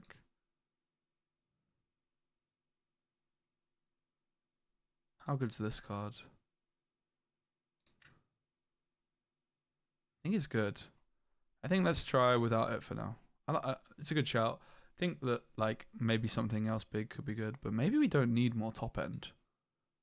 Sky Splitter interests me the most, actually, I would say. I might actually play Sky Splitter and just drop the other guys. Like, is this even worth it? Choose a friendly unit. The next time it dies this turn, you pay power to recall it exhausted instead. Recall it. Seems bad, doesn't it, really?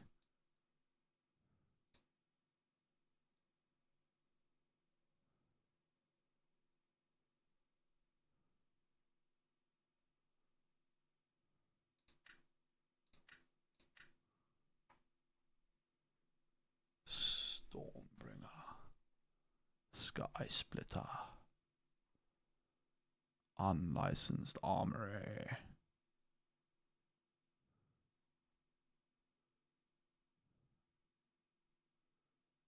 Let's get rid of Confront.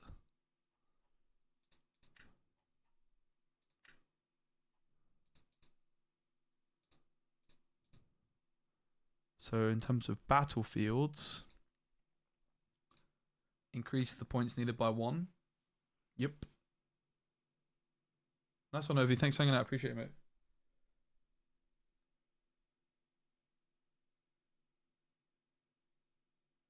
Armory seems useless. I mean, it's just something to play on curve, right? That's the thing. I think you definitely care about discarding something to save. Because, yeah, you're dropping bombs.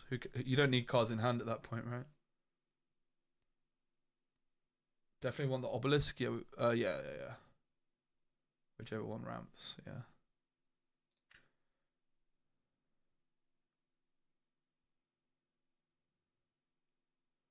And maybe this one when you conquer here, recycle one of your runes.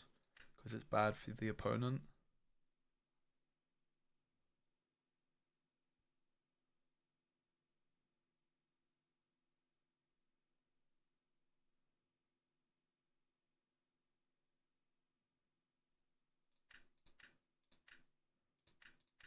Let's try it. The thing is with the armor, I don't think it sounds good, Honey Badger, but it's a card that I can play on curve. Whereas like the 7-drop, I'm like, it definitely looks good. If I'm getting to that stage, do I need it? You know what I mean? I don't really think I need it. It's like, whatever. I have a big flipping volley bear champion that's just sitting there doing nothing, right? And I know that that's not it's not a 7-drop, but that card's like a power cost card, which is stopping me getting to my volley. But I just don't know that it's worth it. Oh, broken hand alert! Broken hand alert! So turn 1, turn 2, turn 3.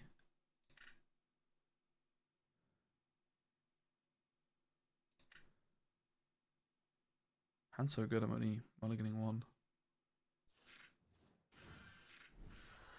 Oh my god. I think we won the game.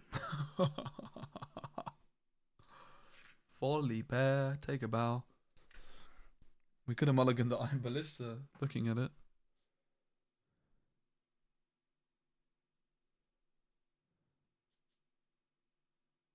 Damn.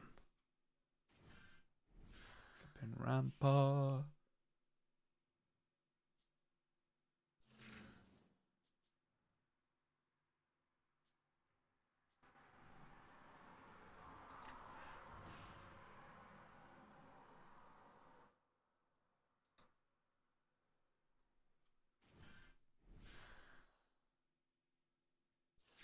Like even here, I'll just play it, right? I think there's situations where it's good. I could be wrong. It might be bad. I just don't like the idea of like completely skipping turn 2. Oh my god, we're discarding our whole hand. We just got wheeled, mate. I wonder if wheel is actually good in any decks. I mean, it was pretty good there, not gonna lie. Kind of cooked me. Oh, they're ramping, chat. They're ramping. It's almost like a ramp mirror, I think. But they're playing the Misfortune Ramper. Oh, I found the card.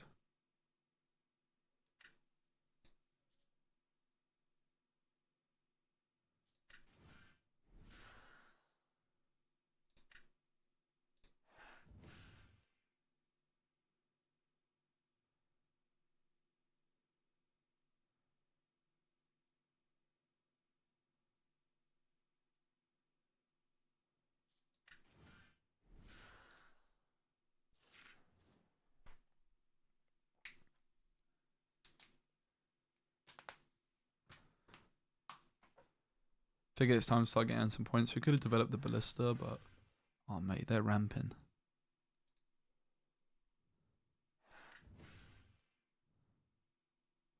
They're looking for the thingamajigger. Imagine they find it and we don't. No!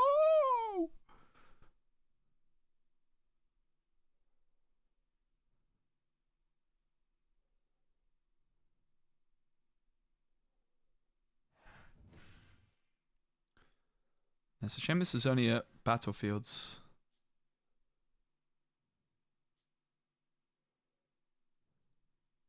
And it does cost a power.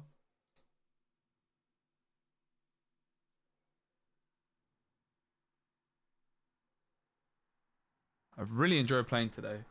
I was a bit unsure about Riftbound in the past few days of gameplay, but it's definitely hit my stride. I'm enjoying it a lot.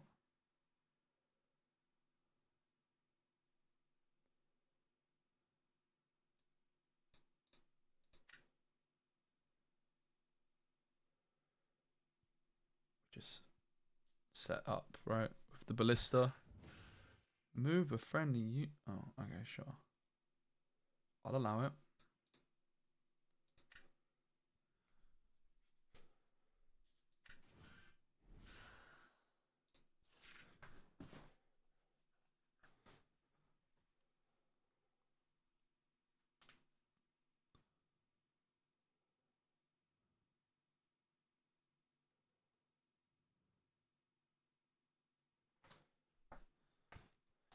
What I'll do soon, next week after I play more, is I'll do my first like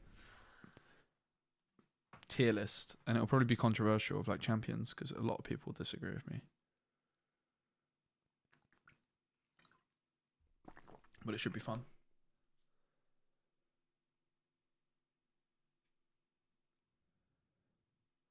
Bases are not battlefield, guys. Did you know that? Bases are not battlefields.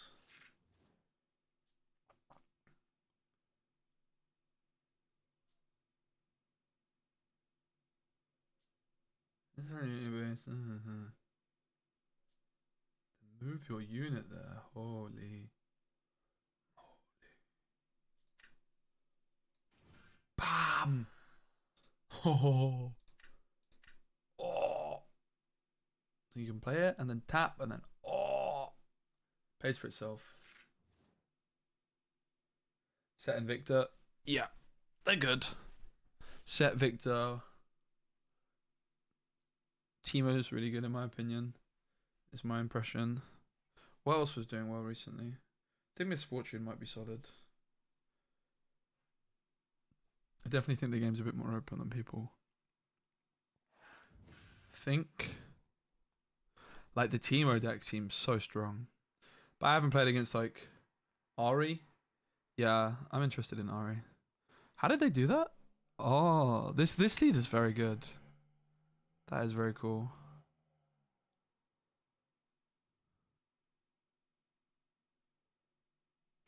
I should have retreated my thing. Oh my god. They hit the card, guys. We might be in danger. We could be in serious danger. The harrowing? Nope. Oh my god. They're cooking, chat. They're actually cooking.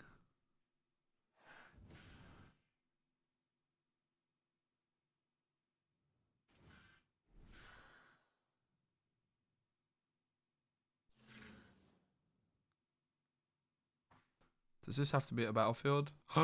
It does. Terrible.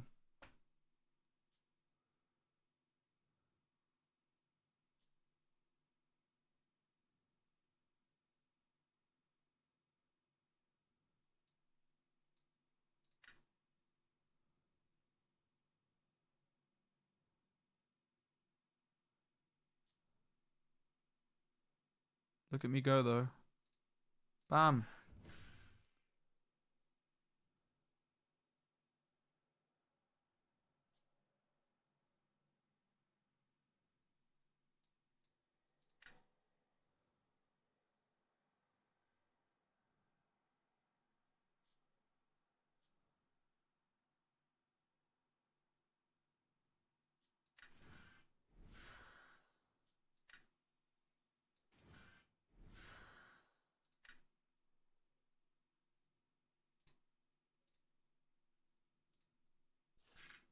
What an interesting game.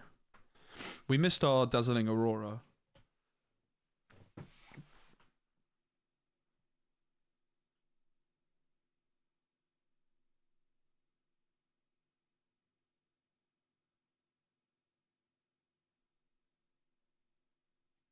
Volley definitely, like, this set seems like it might be a bit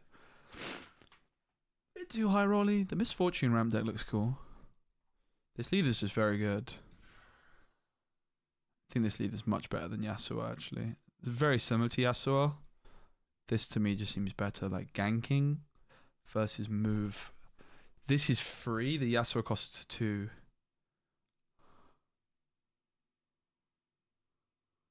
Damn! That was strong. That was so strong.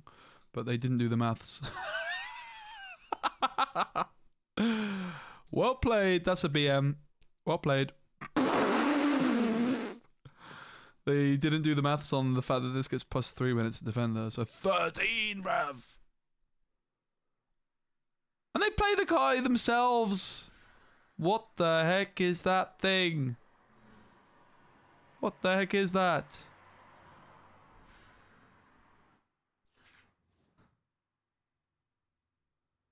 Holy moly. What am I supposed to do here, mate? You know? Let's be honest.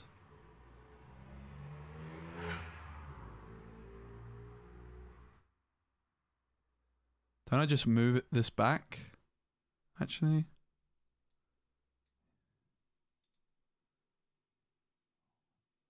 Well, if they take both battlefields, I lose.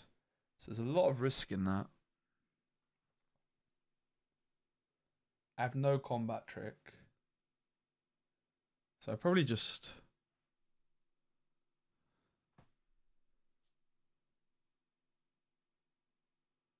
It's actually very, very, very, very scary.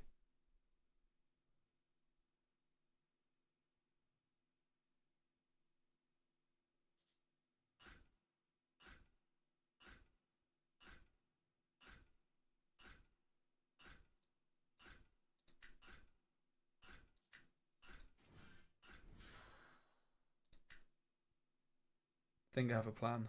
It might massively fail.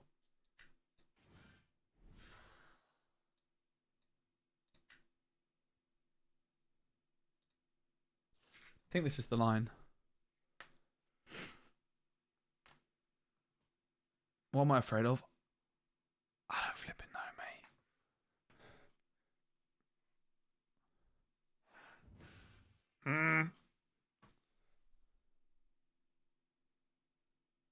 Am I cooked? I might be cooked.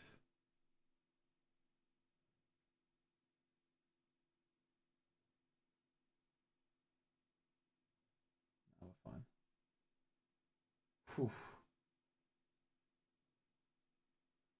And then full. Wait, they can give it ganking, guys. This leader's broken. Alright, this one was terrible because of their leader. Their leader's so good. Very cool. GG. Oh, they threw. Lol. Oh no, it didn't matter. They didn't throw. They didn't throw. They didn't throw. They didn't throw. I think they just give it ganking and bam, GG, but no. My line was actually correct.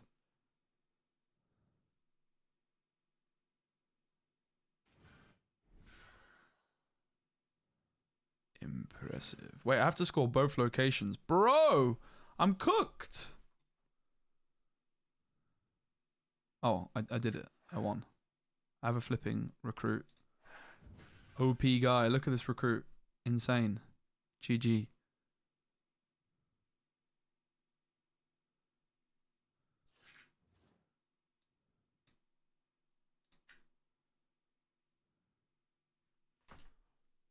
That was fun. What a weird game. Not used to that.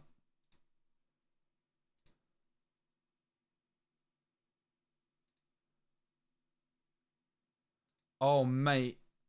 I've just seen someone mention a Nocturne synergy card. The baited hook. We're going to have to try that. Yellow, purple. What lead is yellow, purple? Chat, what lead is yellow, purple? The baited hook.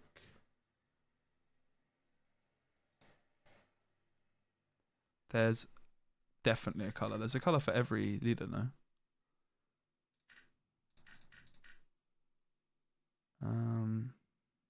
Is this card even good? I don't even know if that card's good. There has to be a yellow purple leader. Isn't there one for every leader? What a deck, by the way. Not that combination? There has to be. That'll make no sense. No yellow purple? What?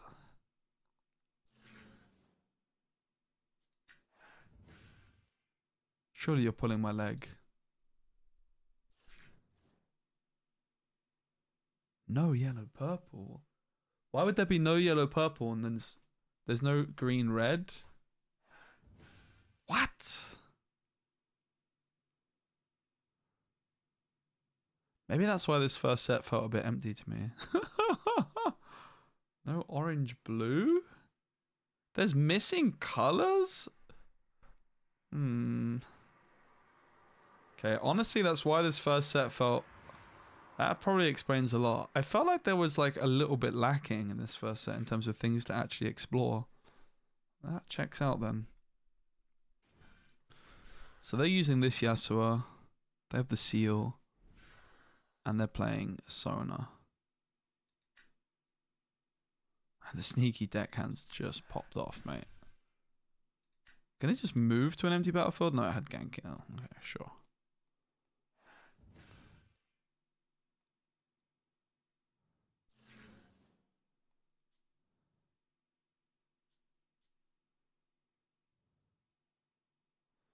So they have 3 combat tricks. 3 mana for combat tricks, rather.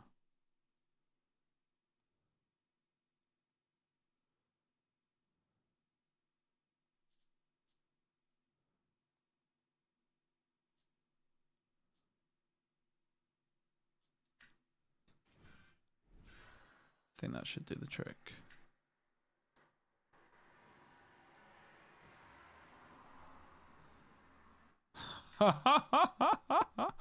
You guys are telling me there's missing colors? What?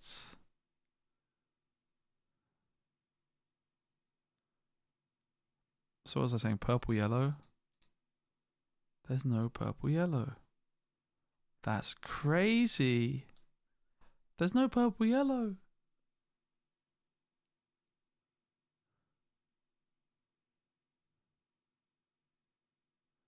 It's just... It's a weird choice, isn't it, to have 2 of a kind in the first set and not just have every color combo. Maybe they're just going to be too unplayable with the card pool. It's probably what it is. Yeah, fair enough. The card pools of a lot of them are already quite small, so fair enough.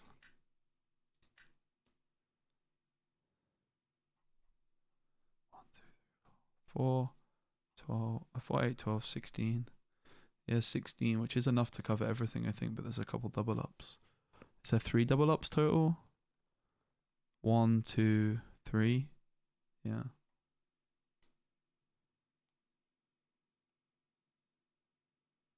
The opposing domains, interesting. Double colors are from Proving Grounds, right? Interesting. I hadn't thought of it that way. So there's 4 double colors.